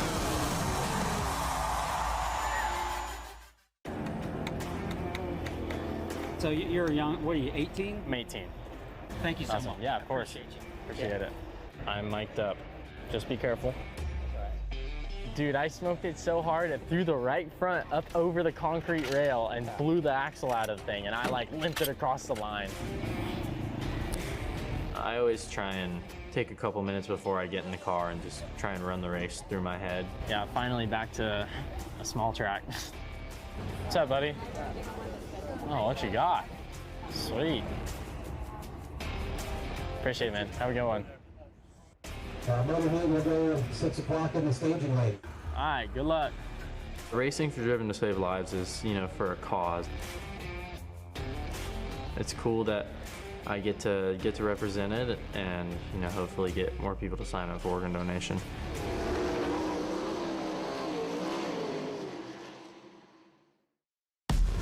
Introducing the My Kubota app. With My Kubota, connecting with your local dealer is easier than ever. Find them with just a tap and contact them quickly for any assistance you need. Access comprehensive resources like how-to guides, owner's manuals, fault codes, maintenance schedules, and more. Everything you need to keep your Kubota running smoothly. Download the app today.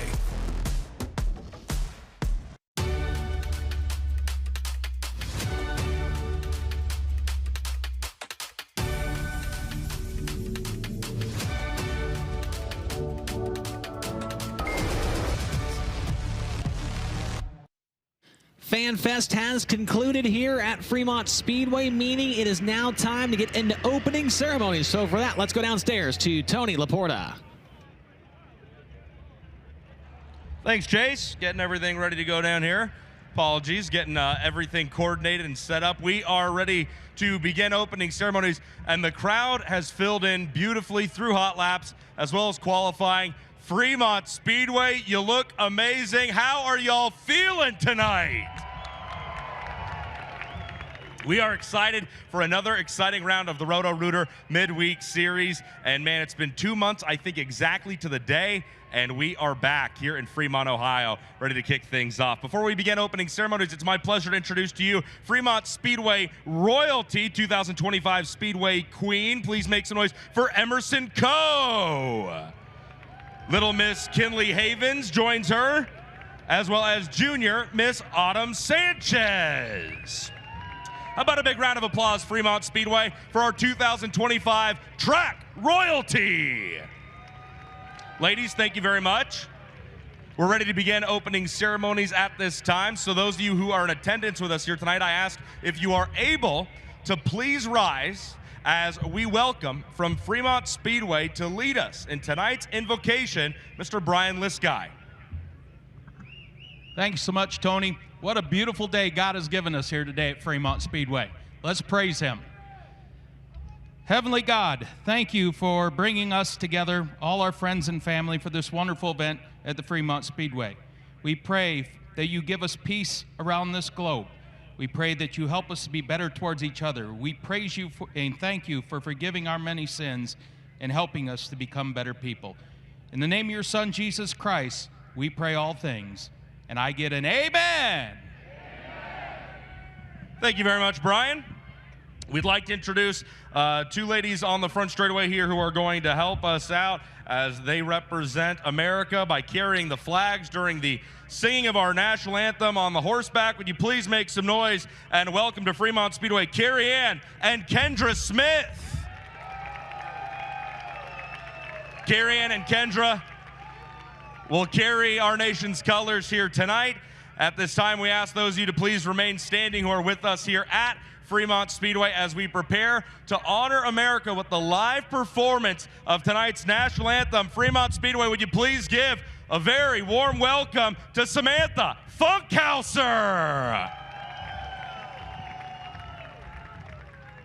Oh, say, can you see by the dawn's early light what so proudly we hail at the twilight's last gleaming, whose broad stripes and bright stars through the perilous fight o'er the ramparts we watch, we're so gallantly streaming, and the rocket's red glare, the bombs bursting in air, gave proof through the night that our flag was still there.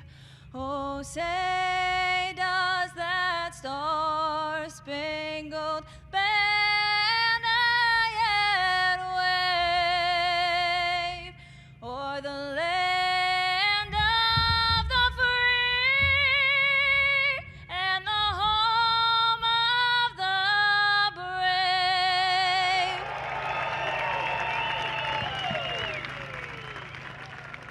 Fremont Speedway, how about one more time for Samantha Funkhauser? And how about one more big round of applause for Carrie Ann and Kendra Smith? Well, opening ceremonies are complete. Fremont Speedway, talk to me one more time. Are you ready to go sprint car racing? Well, good, because we are too. It's time to make up the action here at Fremont Speedway. It's time for some Roto-Rooter midweek action, and that means it's time to go all in with Kubota High Limit Racing!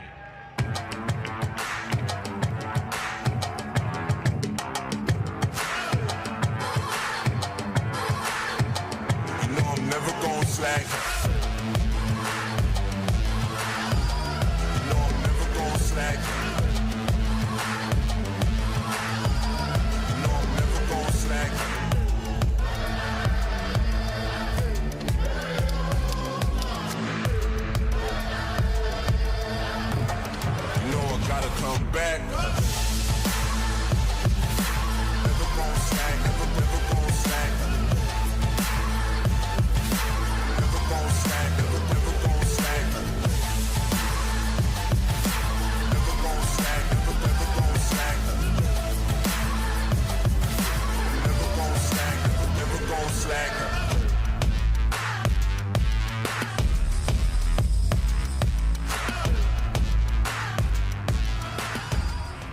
Heat race action about to take place here at Fremont Speedway. We are ready for first of 4 heat races here tonight. 8 laps in distance. Each heat race will take the top 5 transfers to the feature. On the pole of heat race number 1, out of Clovis, California, the Driven to Save Lives, Myers Constructors, 4 Cs Construction, Sander Engineering, Tally Oil, number 14, BC. It's Payday, Corey Day. And outside of him, from Adrian, Michigan, he drives the L&M Properties, Teddy Bears, Rhino Racing, Poor Racing, number 7, and Darren Nida. Starting inside of row number 3, from Worcester, Ohio, the Viboso, Holmes Cheese, Smithville Manufacturing, Burgett Insurance, number 3, J. Trey Jacobs. And outside of him, your fast time qualifier tonight, out of Lemoore, California, the Outlaw Wings, Rod and Supply, Wedge High Performance Guards, Kaiser Wheels, number 2C, Cole Macedo. Starting inside of row number 3, the 5th spot, out of St. Helena, California, in the Rico Abreu, Quebec Engineering Racing, the Red Wine Express, Whiskey Myers, Stadloff Construction, Pacific Boring, number 24, Rico Abreu. And outside of him, from Alice Springs, Northern Territory, Australia, the Tarleton & Son, American Rock and Rent, Durst Incorporated, Bandy and Associates, number 21, of James McFadden. Inside of row number 4, in the 7th spot, from Sacramento, California, the Triple J Towing, Harris Distributing Company, Burchard Financial, Valvoline, number 101, Caleb Henry. Outside of him, starting in the 8th position, from Lubbock, Texas, in the Horizon Whiskey, Nice Crete and Landis, ShopTruckParts.com, PhilPools.com, High Performance Lubricants, number 5, of Brenham Crouch. Row number 5 on the inside, the 9th starter from Findlay, Ohio. Behind the wheel, the STP Motorsports, Big Red Truck Wash, Truck Works of Ohio, Jocko Sprint Parts, number 32, Bryce Lucius. And outside of him, starting in the 10th position, from right here in Fremont, it's the Burmeister Trophy, Sunny Signs, Crown Battery, Kistler Engines, number 16, of DJ Foose. And your final row on the inside, starting in 11th spot, out of Helena, Ohio, and the Gary Holland Trucking, Story Equipment, Black Swamp, Pit Stop Store, number 35, Stuart Brubaker.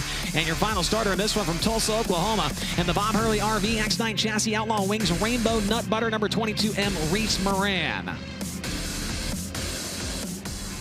Real quick, Chase, promoter Rich Farmer just informed me that if a driver who's in the top 15 of the Fremont points wins tonight, the driver's going to take home an extra $5,000.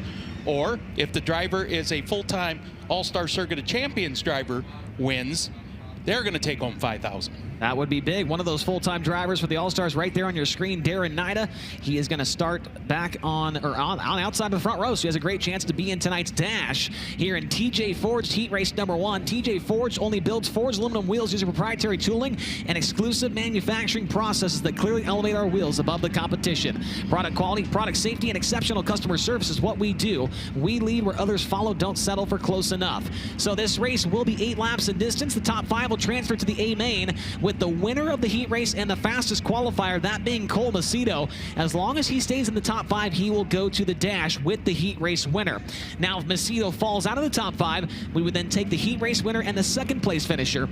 And if Macedo can come from 4th to the win, he would automatically be on the pole of the FK Rodden's dash, and then we would take the 2nd place finisher to the dash as well. Got it, Brian? Got it. Okay, that's good. I hope I've been trying to get better at explaining. There's a lot of things that go on in these heat races, so you got to make sure you get the whole story across. That's the way it's supposed to be, right? It sure is. Every time you hit the racetrack, you better be going. Got to be going forward. Well, we've got the pace truck on the track down the back straightaway. For the first time tonight, we have to listen into the high roller playlist of 3-time All-Star Circuit of Champions winner here at Fremont Speedway, Aaron Reitzel. Here's his first song.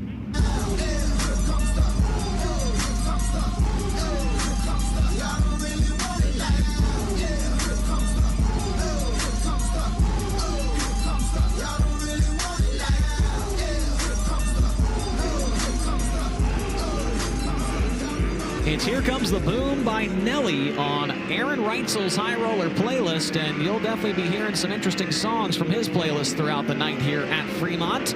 Color me shocked. Yeah, and with a C main, you'll actually get a bonus song. We don't usually have C mains too often, so you'll get a bonus song off of Reitzel's playlist as we are getting close to getting underway here. A lot of track work taking place there during before opening ceremonies, Brian, so having to work that in a little bit here. But Corey Day, who flew off the track in hot laps, now has a chance to redeem himself here and put himself into the dash. And put a little Lely action on it just to break it up a little bit. I don't think they put any water down. They just broke up the top crust on it, so it's going to be good here for heat race action. I would have to believe so. The lights are out on top of the HendrickCars.com pace truck.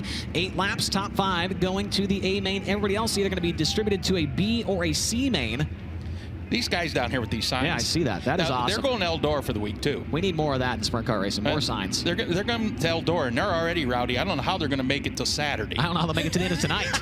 We're coming to the green flag. TJ Ford's heat race number 1 is underway.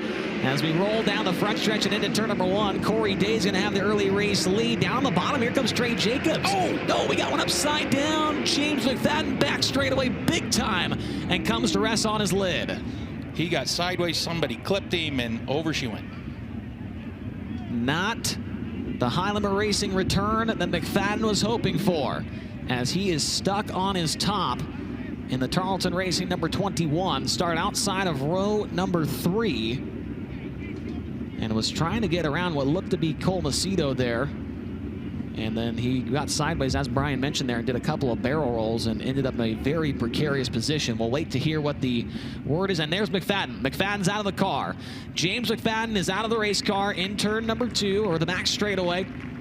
So that is good news for the 4-time King of the West NARC Sprint Car winner in 2025. And we'll see what happens, Brian, on this Comp Cams replay here. There's McFadden. He gets a little hoppy right there. And then, ooh, Rico. Rico, yep. Looks like Rico came up just a tick there and got into the side of McFadden. And that sent the 21 for a ride down the backstretch. We'll see if Rico's got any damage to that car, which would be a huge deal because he currently sits 4th in the overall point standing, just 31 out of the championship lead. And it sounds like Tony Laporta is caught up with James McFadden. Tony, take it away. Thanks, guys. They're back in the 21 away here. Man, not the return to high limit we were hoping for you. Probably the same for yourself. First of all, are you okay? Yeah, I'm good. It's really crazy. Still kind of cars going everywhere. And yeah, I don't know. I just guess I was in the wrong spot. All right, well, we are glad you're back. We hope the car's not too banged up, and we hope to see a lot more of you this week. Yeah, we'll be back. Thanks, man. That's James McFadden. Man, it's terrible. That's the first way we get him on camera, Chase, but I have missed that guy from full-time competition with high limits so much since we saw him leave the road last year. It is so good to have James McFadden back. It's even better that he's okay after that lap 1 accident. Yeah, and Brian, it's cool to see him back here at Fremont, too. Absolutely. He's a fan favorite here, you know, drinking the beer out of the shoe and all that good stuff. Honestly, I looked at that car when they pushed it back in. I think if they went to work on it, they could get it back out yet tonight if they so choose to do that. Yeah, he would be mired back in the C main if that was the case, as there's a look at Rico's car, and we'll see if there is damage to the right rear portion of that Red Wine Express number 24. Rico told me tonight, yeah, put that as a sponsor, the Red Wine Express. He's been naming his cars here recently. He's got the East Texas Hot Rod that'll debut at Eldora on Wednesday. Car. Yeah, that one looks really good. Like the chrome they have on it. And then, of course, this is the car that he runs normally. Did have that Kubota genuine parts car back at Lucas Oil Speedway a few weeks back. Is there anybody, look at the, see, it's rolling on all fours. And McFadden is actually sitting in the car, it appears. Is there anybody that markets his race team better than Rico? No, there's no way. There's no way. His social media presence it's phenomenal. He's done it smart. And it looks like there is no damage. At least the right rear tire is still inflated. So Rico's going to be able to continue on. That's going to shuffle the lineup up quite a bit. Should put Caleb Henry outside of row 3, Brenham Crouch inside of row 4, Lucius outside of row 4, and then Foose, Brubaker, and Moran.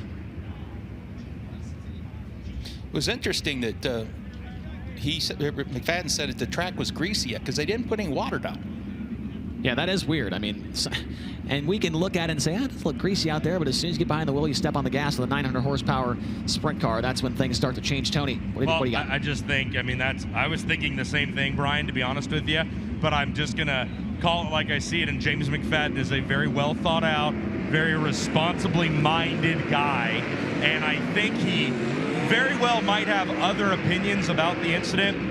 He also might not want to comment on it because he didn't see it from another point of view, but several times last year, James was involved in incidences, heck, with eventual champion Brad Sweet, and James was never quick to get out and point the finger. That is just one more reason why so many people love that guy. He does not rush to judgments. He's just an all-around good guy to have at your event. He really does wait for the, he waits to see the replay before, you know, he doesn't get out of the car like Tony said and start pointing fingers. That's always been his MO. As we're ready to come back to the green, Corey Day and Darren Nida still the entire heat race left to run, and Nida's got a good jump around the outside. They'll go side by side to turn number 1. Nida trying to stick to the outside. Corey Day comes up the track, gets into the side of Nida. He's off the track, spinning around, and the caution's going to have to come back out. Corey Day just squeezed. He saw him on the outside, and he thought he had him cleared, and he did have him cleared by inches. Little squeeze play down there in turn 2, and Nida got a great jump on the outside. Here is the replay. You see Nida actually edging ahead in turn 1, and at that point, Brian, if you're Darren Nida, you're going for the dash spot, you're going for the heat race win, you're going to keep your foot in the throttle. Cool, he got his first win here at Fremont a few weeks back, and his grandpa was the 1978 John Nida track champion here at Fremont Speedway, and is in the Fremont Speedway Hall of Fame. So it was a very emotional night that his grandpa, who's in the Hall of Fame here, and he got his first win at Fremont. Darren Nida currently sitting 3rd in the All-Star Circuit of Champions point standings this year. He does have a handful of wins to his credit, including one here on May 10th at Fremont. Also got a win at the Butler Motor Speedway in his native Michigan back on May 3rd. Best finish this year with high limit, 14th place result at the Kokomo Speedway in Indiana. And he has been getting better and better every single year that goes by. That All-Star deal, the perfect opportunity for him to get a little bit of traveling experience here. The young driver to Adrian Michigan's have to restart from the tail. He's got one of the more interesting sponsors that I've ever heard of on the side of the car, Teddy Bears. If you've ever heard of like Care Bears, it's the opposite of Care Bears. It's Teddy Bears, basically. I mean, that's the best way to explain it. Yeah. So Darren Nida going to join at the tail end of the field. That's going to put Trey Jacobs now to the outside of the front row next to Corey Day. Cole Macedo now inside of row 2 with Rico Aber to the outside. Caleb Henry next to Brenham Crouch in row 3. Remember, the top 5 transferring still have not gotten a lap in yet here in TJ Ford's heat race number 1. And the green lights come back on. Rico did not get a good start there. He's going to fall out of a transfer spot rolling into turn number 1. Up front, oh, and the caution is going to come out. Sounds like the 14 BC. Corey Day is being called for a jump start there. So Corey Day being called for a jump start, Brian, that's going to put Trey Jacobs in the front row, and Cole Macedo now has the opportunity to win this heat race and be on the pole of the FK Roddens down. He hasn't done anything the whole race. He hasn't passed the car yet. He's just been out there. And it's working out for him. But Cole Macedo has a great opportunity here to get the ace in the hole. It's only happened twice all year, and it happened with Justin Peck both times. So Trey Jacobs and Cole Macedo now on the front row as Corey Day was called for a jump start there on the last start, which was a huge break for Rico as he'd fallen back to 6th. Green lights come back on, and we'll see if we can keep this start alive. And Macedo's going to get the jump around the outside, and he'll roll into turn 1 around the bottom. Cars getting together off the track in turn 1. Brenham Crouch and Caleb Henry getting together. Henry's car keeps running, but Brian is going to hang a hard right back to the pit area. Flat right rear, yep. Looks like. Tell you what, Corey Day's not making any friends. If he starts on the inside row, he goes at the drop of the green right to the wall. And he's like, excuse me, coming through. He might be a little upset as well, as there is a look at the Horizon Whiskey number 5 of Brenham Crouch. Here's the replay. Crouch goes into turn 1, and just a little bit too close of action there between the 101 and number 5. So Caleb Henry, the current All-Star Circuit of Champions points leader, getting into Crouch, sending him over the edge of the banking, and Henry himself to the work area with a flat right rear. Here is another look at the replay. Excuse me, that is not the replay. That is live. Live television right there. We're coming to green next time by. Should be the case. For Trey Jacobs up front and Cole Macedo. Corey Day, Rico Aber, Bryce Lucius, DJ Foose, who started back in 10th, is now going to restart in 6th. Just keeping his nose clean. Speaking of live TV, you guys got a pretty cool deal going on down in Eldora this week. We certainly do. Thursday night, we'll be live on Fox Sports 1 for the Joker's Jackpot over there at Eldora Speedway. So if you do not have a FloRacing account, which you should, but if you don't have one, you can go get one right now, or you can just wait to watch us on Fox Sports 1 Thursday night. So Caleb Henry did get some time over there for a flat tire in the work area, and so he will join in at the tail end of the field. And so waiting to get him fired back off in what has been a chaotic start to our heat races here tonight, Brian. Well, it's when you get this many cars, it's go time, you know, and nobody's going to lay back and see how things work out. You got to go. A 12-car heat race when you're transferring 5. Guys are going to be up on the wheel trying to make their way forward as best they can. So Caleb Henry refires, and now we'll join in at the tail of the field. Coming to green this time by. We'll see if this one works. This will be the 4th time we'll try and get a green flag in TJ Ford's heat race number 1. Jacobs low, Macedo high. Green lights come back on. Cole Macedo gets the jump into turn 1. He'll run the top of the track in turns 1 and 2. Trey Jacobs slots into the 2nd spot. A couple of cars scattering off of turn 2, but we will make it to turn 3 for the first time in this heat race. Jacobs runs in 2nd, now challenged down low by Rico Abreu. Jacobs holds him off down the front straightaway. Abreu to the inside in turns 1 and 2. Slider for 2nd. He's got the spot. Now Jacobs back to the inside and takes 2nd right back away. Caleb Henry's made his way by 4 cars at the tail of the field as he's working his way back up to the transfer spots. Rico runs in 3rd. 4th is Corey Day, and 5th at this point in time is the 32 of Bryce Lucius. Lucius currently in the final transfer spot. Couple of cars getting together at the tail end of the field. Darren Nida slips way back behind the rest of the pack as Macedo comes across the line. 3 complete and 5 to go. Cole Macedo looking for the ace in the hole. As I mentioned, only happened 2 times all season long, and both were by Justin Peck. Halfway through TJ Ford's heat race number 1. Trey Jacobs running in 2nd. Here comes Lucius to the inside of Corey Day. They are side by side for 4th down the back straightaway. Corey Day separates himself slightly. Now Lucius goes low, slipped up the racetrack. That allows Day to move around the outside. Now close in on Rico rolling into turn 1. Corey Day tries to throw a slider at Rico. Abreu cannot get there. Abreu around the outside maintains the 3rd position. Nice job by Trey Jacobs here in this one to get away from the 24 and the 14 BC and maintain that 2nd spot. Next time by, white flag set to wave for the 2C of Cole Macedo. He can see the back of the field, but will not have to deal with them. White flag, 1 to go. Oh, Bryce Lucius. Lucius around in turn 4. The yellow is going to come out, and that's going to put Caleb Henry from the work area back into a transfer spot. Wow. Caleb Henry, a flat tire in the heat race. And due to a couple of strokes of good luck there, Brian, he is going to restart this one in 5th. They tell you never give up. That's exactly right. And now we got the "You Can't Park There" sign back out here on the front straightaway. Can't park there. Bryce Lucius, multi-time winner this year. He's got 4 wins, all coming at different tracks here in Ohio. 2 of them Speed Week. Yeah, 2 of them during Speed Week. One at Millstream in his hometown of Findlay, Ohio. The other one at Wayne County Speedway. Is that right? Yeah, back to back. Yeah, back to back. Sunday and Monday. Green lights come back on. Going to be a green light checkered finish as Macedo gets away from the field. Corey Day. Oh, we got him stacking up down the front straightaway. DJ Foose goes by. Caleb Henry takes the final transfer spot away.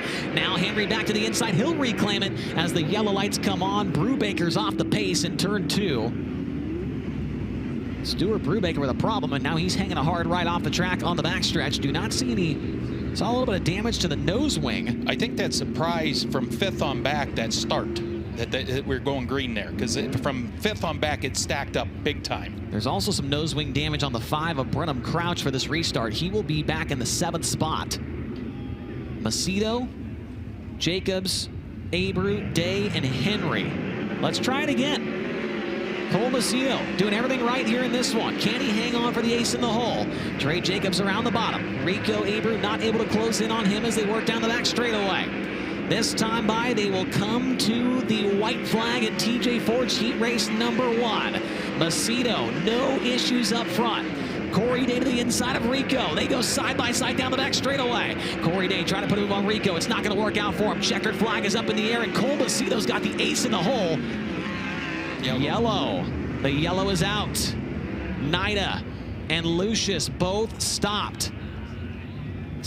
We are not checkered. This race is not done. We are still going. Macedo will have to do it again. Here's a replay, Brian, on the FloRacing drone. Going to be happening into turn 1. Nida getting into what looks to be Reese Moran's car, and then came up the track, got into Crouch, and then that tagged the 32 of Lucius. A domino effect there, and there's a look at the damage to the nose wing on the CJB Motorsports number 5.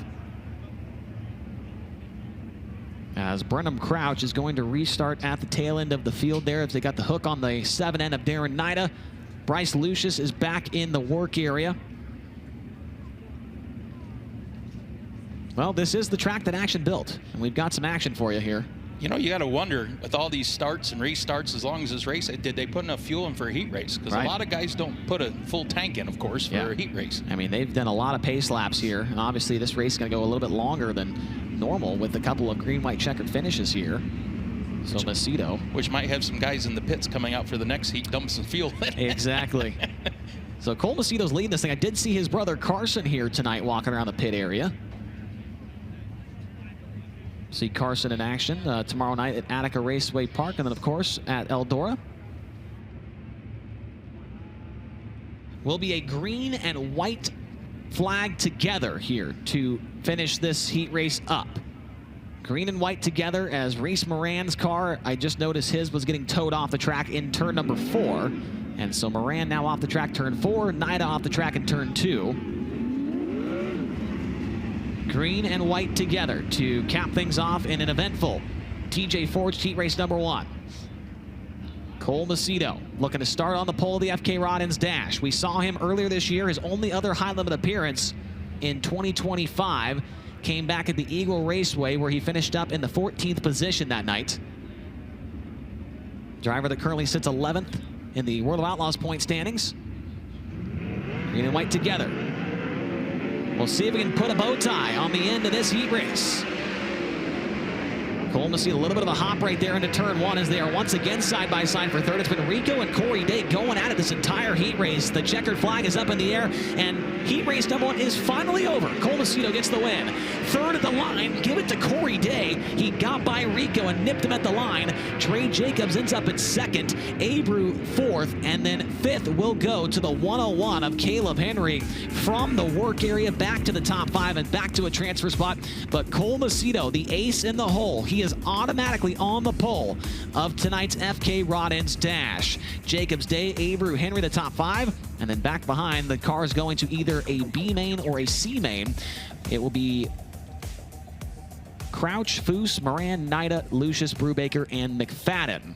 Caleb Henry had quite the heat race there, Tony. He is able to lock in that number 101 car. I'll tell you, that heat race was like a conversation with Chase Rodman. It was downright frustrating. What was it like from your point of view? Yeah, I think I was just a little bit, obviously had to be really aggressive there starting out of a transfer spot, and James and Rico got together, and I knew I kind of needed to make the most of it, and they kind of kept messing up in front of us and restart after restart, and I got down in there and just misjudged on the 5 car, so I know, him and I are kind of buddies, and I don't race like that. I didn't mean to get into him. Hopefully he can, he'll be all right. But thankful for my sponsors and my people. Andy's given us a hot rod. We hauled ass from Kentucky to get up here and kind of work on our notebook, and felt like we made a lot of gains throughout the night, and we're fast and ended up 3rd. So all in all, the track got a ton of character to it. Farmer and them, they bust their ass, and hats off to them. Thanks to all the fans and everybody to come out tonight. If it weren't for you guys, we wouldn't be able to do our job. So say hi to my family back home, so I miss you guys. That's Caleb Henry from the work area to stopping on the front straightaway, Chase. That's a topsy-turvy kind of TJ Forged heat number 1. Tony, I'm quite bumfuzzled by your comment before you talked to Caleb Henry there. I'm not really sure where that came from, but let's get into heat race number 2. Here's the lineup in this one. Out of LaGrange, Ohio, on the pole in the Mr. Heater, Chalk Sticks Torsion Bars, Cherry's Outdoor World, heat star number 11, and it's Casey Jedrzejek. And outside of him from Grass Valley, California, the Napa Auto Parts, Brumos Collection, Durst Incorporated, Factory Kane, Lake Ozark, Harley Davidson, number 49, Brad Sweet. Starting in the 3rd spot from Myerstown, Pennsylvania, the M&M Painting and Construction, the Guru Equipment Auctions, Babs Paint, Livewire Customs, number 19, Brett Marks.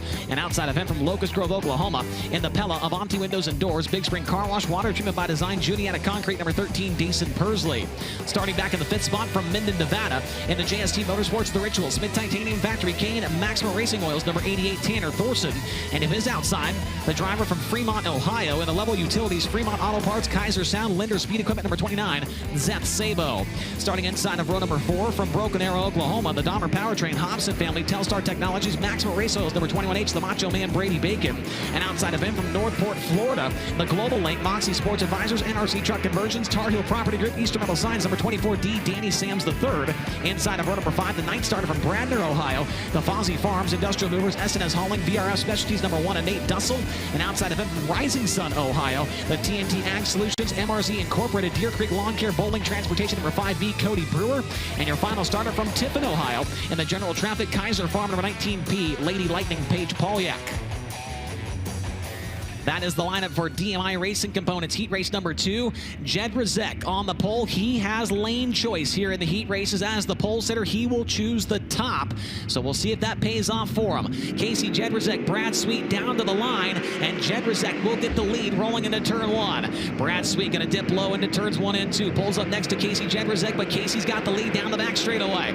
Brad Sweet running in that second spot. They're almost 3 wide back there for third. One car over the cushion coming out on top, and that one is the 13 and Dason Persley, but Zeth Sabo is going to fall out of a transfer spot, car number 29. Tanner Thorson around the bottom makes the pass on that number 29 car. Down the back straightaway, Tanner Thorson started outside the top 5, but now finds himself inside the top 5 as Sabo gets a big piece of the curb off of turn 4. Looks to the inside, cannot make the move into turn 1. Brady Bacon, that allows him to close in as those two got very close. Up front though, here comes Brad Sweet reeling in Casey Jed Rizek down the front straightaway. Brad Sweet. Jed Rizek's got a right rear tire going down. Jed Rizek might have a problem on that car. You can see he is turning the wheels hard to the left. Brad Sweet now takes the race lead away. This time by, going to have halfway home in this one. Now the yellow is out, and you can see it right there. Jed Rizek was trying to nurse that thing home. Wow. An opportunity to go to the dash, Brian. And a flat tire, and he could see, look at him, he's upset. You could tell that Casey is upset. Great opportunity for that young driver out of LaGrange, Ohio, in the Ed Neumeister Racing 11N. And so he will surrender the race lead to Brad Sweet. That'll put Dason Persley now in second, Brent Marks third, Tanner Thorson fourth, Zeth Sabo in fifth.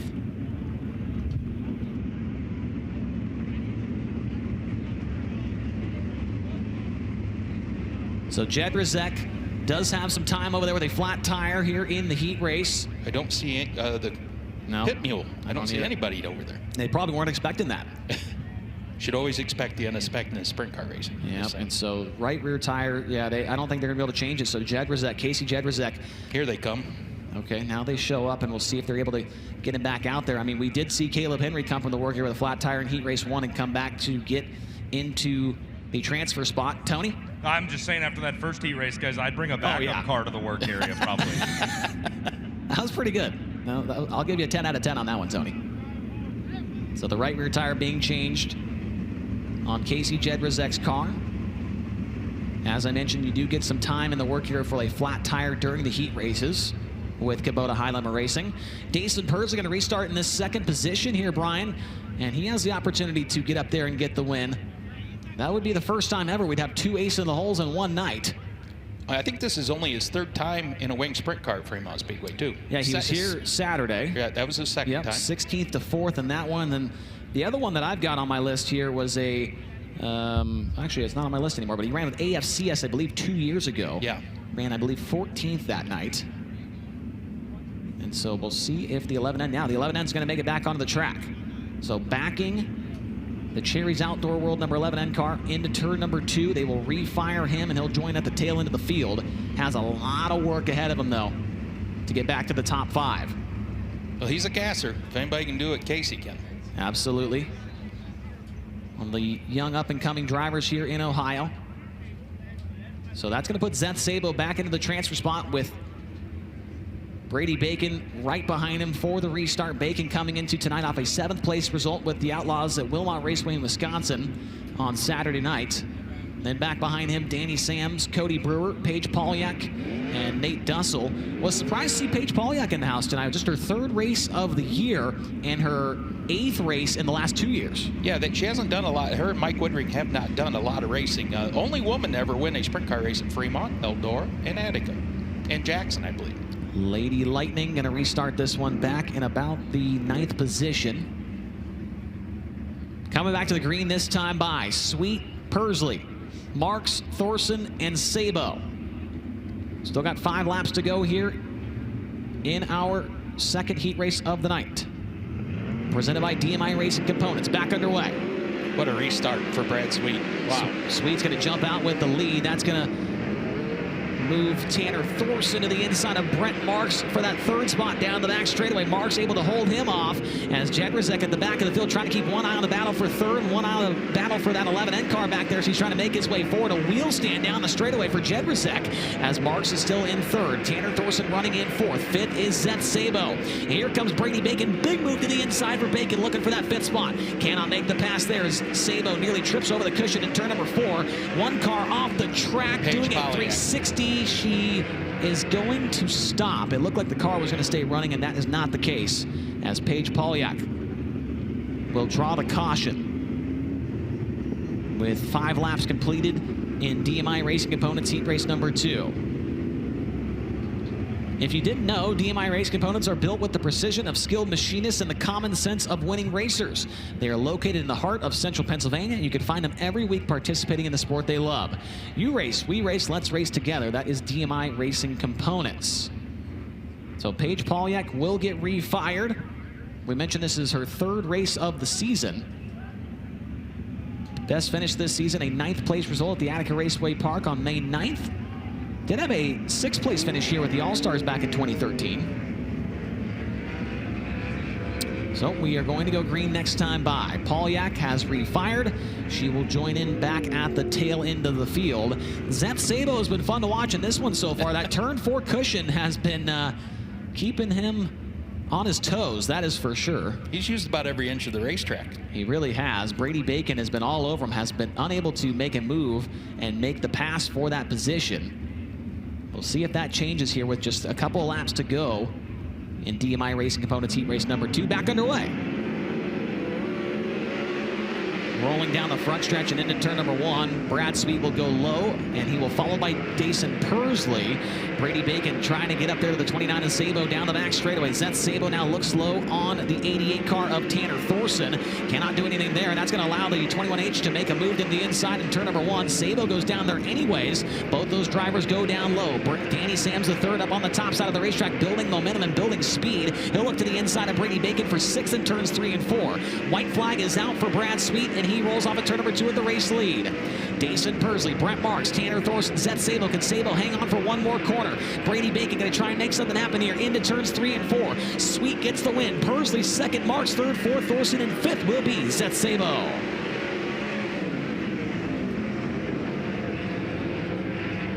Your results from DMI Racing Components heat race number 2. The 49 of Brad Sweet gets the win, and he will go to the dash. 2nd, the 13 of Dason Persley. He will also go to the dash.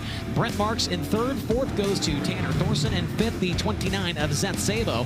Brady Bacon, Danny Sams, Casey Jedrzejczyk, Cody Brewer, Nate Dussel, and Paige Polyak round out the field. Dason Persley stops down on the front straightaway, and by my calculations, Tony, that is 5 dashes in a row for the Rookie of the Year contender. Oh, Professor Rodman, you are correct. 3 in Wheatland, Missouri, 1 at Florence Speedway in Kentucky, and another one tonight. Dason Persley knows that makes 5 straight FK Rod Ends dash appearances. You and I were talking to the pit area. This wing sprint car thing's coming to you quicker and quicker every day. How confident do you feel in your Buick Motorsports number 13 tonight? Yeah, really confident. I feel like this kind of size racetrack suits me well and suits the car well as well too. So hopefully this thing gets a little bit slicker come feature time, and we'll see if we can go hunt down a win and get a good dash draw. I really wanted to try to match Cole with the ace in the hole, but Brad just got really good restarts and was able to beat me down the front straightaway, and then just kind of get through 1 and 2 a little bit better. So learned a little bit trying to follow Brad there, and we'll just see if we can take this thing and get a good draw on the dash and see what the feature brings. Locust Grove, Oklahoma's Dason Persley with his 5th straight dash appearance tonight. Chase, he knew what you were talking about. He wanted an ace in the hole himself. He'll settle for a 2nd place finish here tonight. Yep, solid run there in that heat race for Dason Persley. We now roll into heat race number 3, brought to you by BR Motorsports. Here is the lineup for this one out of Indianapolis, Indiana. Driving the NOS Energy Drink, Spire Motorsports, Elliott's Custom Trailers and Carts, Brand Professional Agriculture, Gainbridge number 7 BC. It's Tyler Courtney. An outside event from Plano, Texas, and the Advanced Cast Stone, Crown Battery, Superior Tank, and Trailer DTX Detail, number 19 MTJ Michael. Inside of run number 2 out of Plymouth, Indiana, and the Premier Planning Islander Inn, Duff's Bar and Grill, A to Z Mechanical number 4, Zane Duvall. DeVault. And outside of him from Elk Grove, California, the Finley Farms JVI Group, Focus Brothers Trucking Works Limited, all by your alternative. HendrickCars.com, number 57 of Kyle Larson. Starting back in the 5th position from Castalia, Ohio, he drives the Firelands Marine Construction Level Utilities, number 21K of Larry Kingseed Jr. And outside of him from Gettysburg, Pennsylvania, the Weikert's Livestock, SpeedwayCars.com, York Excavating RV 4-wheel drive, number 48 of Danny Dietrich. Inside the 4th row, your 7th starter from Lebanon, Indiana, in the Sander Engineering, 4 Seas Construction, Tally, Autry Plumbing, Sincal Demolition, number 14, Spencer Baston. And outside of him from Republic, Ohio, in the Premier Planning, Innovative Excavating, Jeff Ward Demolition, Elliott's Custom Trailers, number 33, W. Cap Henry. And inside of row number 5 from Enumclaw, Washington, the Curb Records, Primos Collection, Crestman Sanitation, Dakota Custom Builders, Lake Ozark, Harley Davidson, number 9 of Casey Kane. And outside of him, starting in the 10th spot from Monrovia, Indiana, the Skagit Speedway, Race Redeem Foundation, Ford Performance, Hager Realty, number 26, Justin Peck. And your final starter from Fremont, Ohio, the Kistler Race Products, Level Performance, number 75 of Jerry Doms. There is series photographer Chad Warner. He's gotten into an incident there, and he's got a cast on his arm, but Chad Warner still with the camera in hand. You cannot deny the determination by him to keep going out here. He's like, get me off the camera, come on. No, look at it. He's got a little thing to press buttons on his camera. Oh, yeah, look at that. Yeah. Well, Chad Warner gets some great photos all throughout the year with Kubota High Limit Racing. We appreciate him sticking it out here, even with the issue with his arm there, and still taking photos for us. We're coming to the green this time by Tyler Courtney will choose the top as well as the heat race pole sitter. That puts TJ Michael down to the bottom. Michael's going to get the jump as they roll into turn 1. The Texas Traveler to the race lead in turn number 2. TJ Michael with the race lead. Tyler Courtney running in the 2nd spot. Kyle Larson is in 3rd. 4th is Zane DeVault, and 5th is going to be Caution. Yellow, yellow, yellow.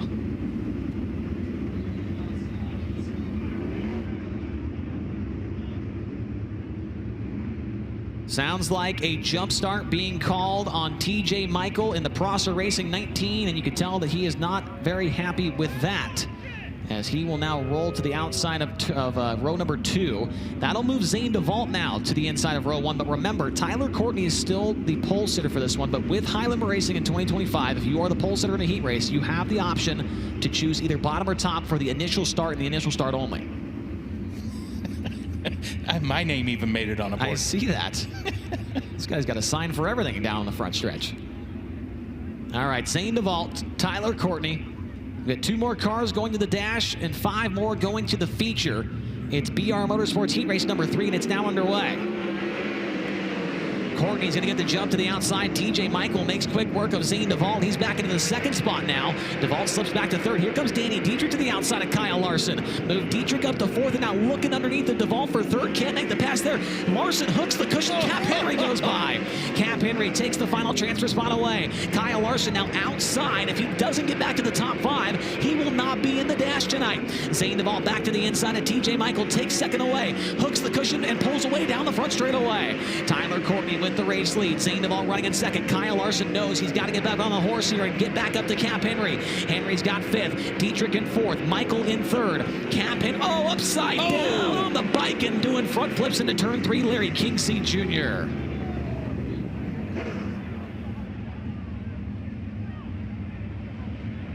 Larry Kingseed Jr., the car getting upside down in his High Limit Racing debut, was running in the 7th position at the time of that incident.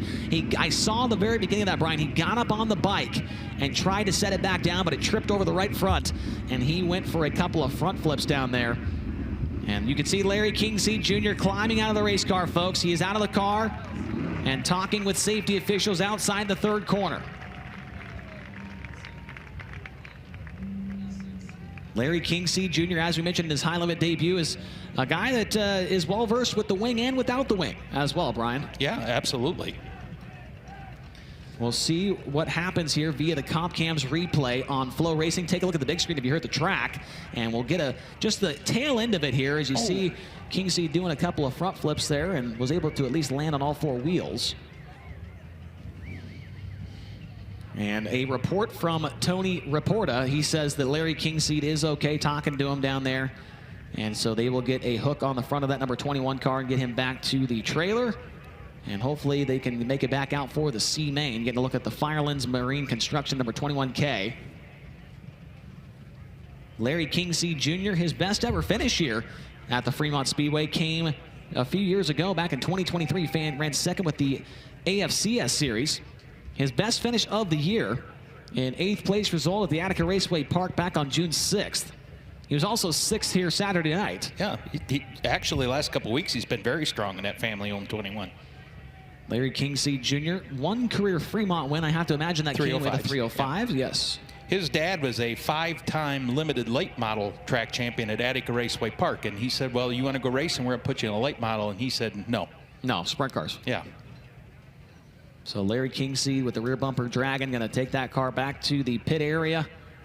And hopefully, like we said, we can see him back for the C main. So a lot of excitement in these heat races tonight, Brian. That's what you get on bull rings. More than we, this may be the most action in heat races we've seen all year, with all the heat races combined.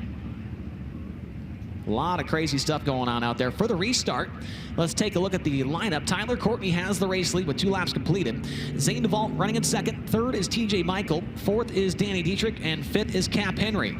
So that means that Kyle Larson needs to finish top 5, or he will not make the dash, and that would put the first and the second place finisher into the dash. So if Larson runs 6th here or worse, he would go to the B main and be on the pole of that due to his qualifying time. TJ Michael was back up on the wheel there. He was not happy about the jump start call. He got that going, almost had second for a moment there, and Zane DeVault took it back away.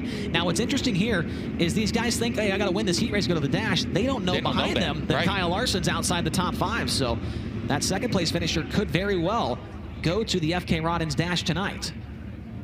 So we'll see if TJ Michael can get back up on the wheel here.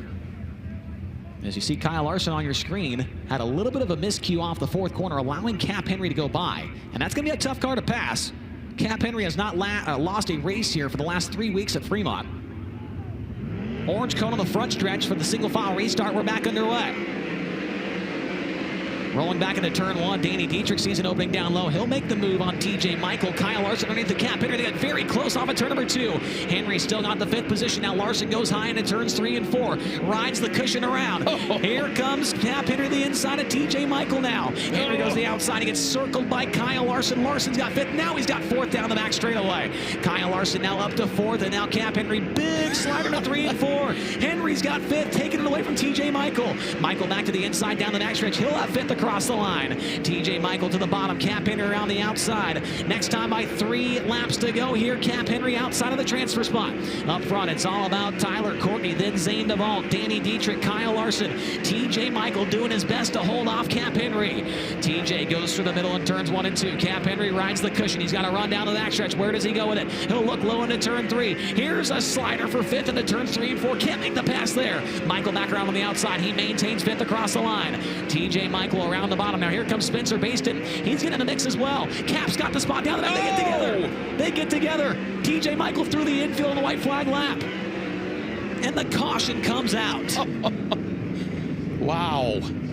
The yellow flag waves for TJ Michael, who was in the transfer spot for a majority of this race. That young man's driven the wheels off that thing in this heat. And the Texas Traveler has now found himself in the infield. We'll see what happens here, but it looked to me like Cap Henry had a great run around the outside. And TJ, yeah, that's just a tough spot to be in there. Left front to left rear. Yep. So TJ Michael goes for the spin cycle down the backstretch. And great avoidance there by Spencer Baston. That was a very, very close call right there for the Sander Engineering number 14. The 19 at TJ Michael does refire and join in at the tail. The orange cone being displayed once again on the front straightaway. If you're new to sprint car racing, maybe you need a little refresher. That orange cone means it's a single file restart. The drivers cannot pass each other before that cone. They cannot go below that cone. They cannot hit that cone. If any of those infractions take place, they will be penalized at the next stoppage of the race, whether it's a checkered flag, a yellow flag, or red flag. So Tyler Courtney, DeVault, Dietrich has had a good run in this one. Started back in 6th. He's up to 3rd. Larson 4th, and Henry, who started 8th, he sits in 5th. Spencer Baston started 7th. He is 1 spot out right now. Going to be a short dash to the finish. Courtney, DeVault, and Dietrich back on the hammer.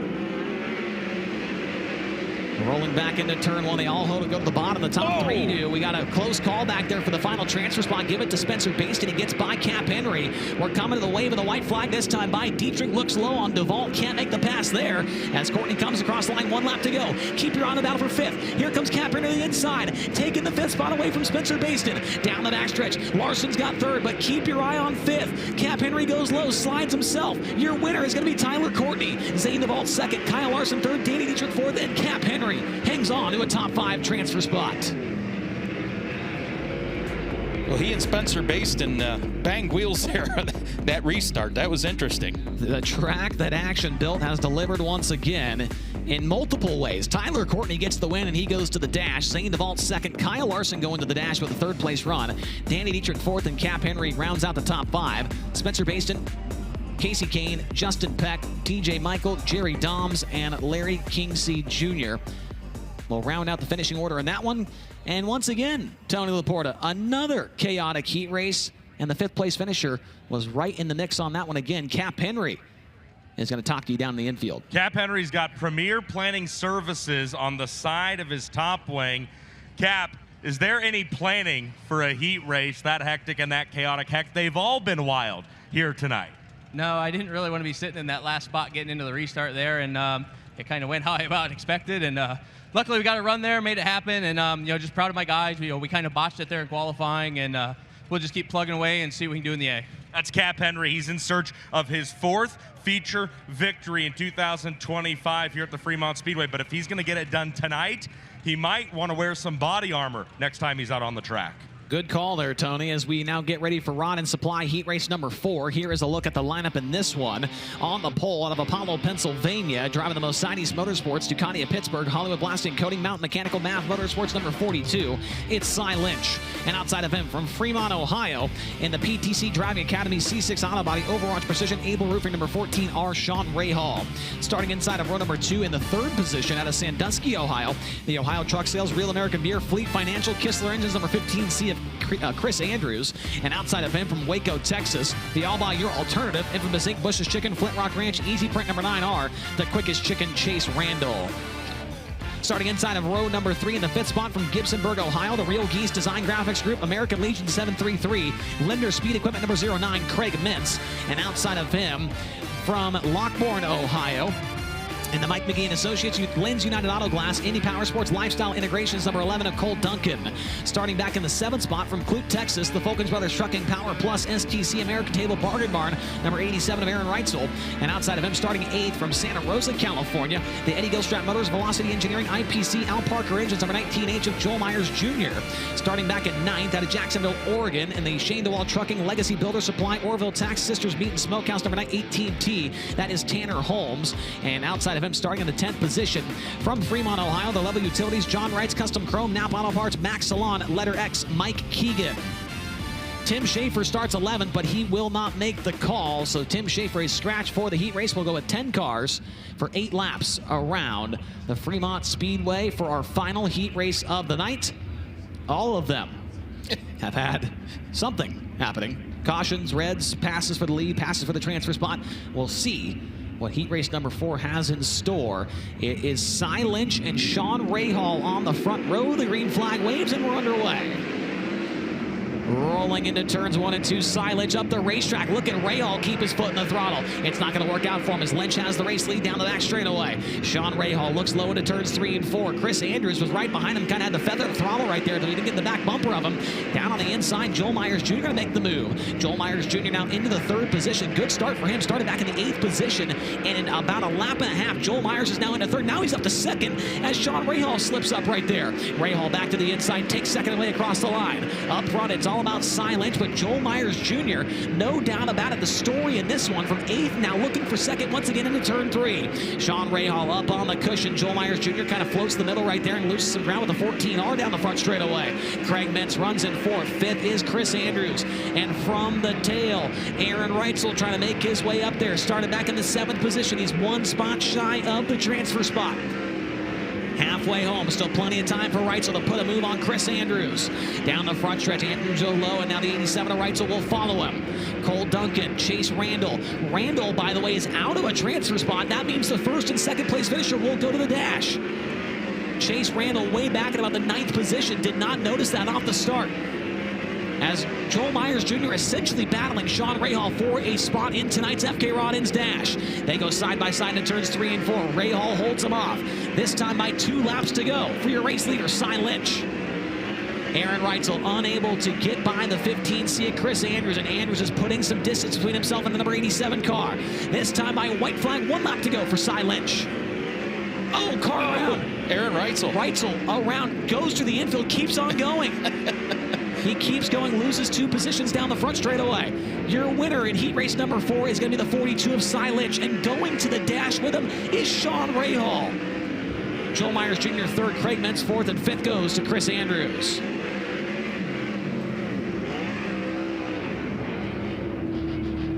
Well, you get to the last heat race, it goes green to checkered. How about that? Cy Lynch gets the win. He's going to the dash, and going with him is Sean Rahal due to Chase Randall falling out of the top 5. Joel Myers Jr. 3rd, Craig Mentz 4th, and Chris Andrews in 5th. Cole Duncan, Chase Randall, Aaron Reitzel, Tanner Holmes, and Mike Keegan round out the field. Tim Schaefer credited with the 11th finishing position in that one, as Joel Myers Jr. goes from 8th to 3rd, was in 2nd for a few moments there in that one. But the Hayward Motorsports number 19H must have saw the C's part there on the opening lap to make that many passes, that many moves on so many good drivers. And Joel Myers Jr. will stop on the front straightaway to talk to Tony Laporta. Joel Myers Jr. brings Brody Hayward's number 19 Velocity Engineering GR8 machine to a stop. Three Stooges Racing a few days ago, back with Brody this week.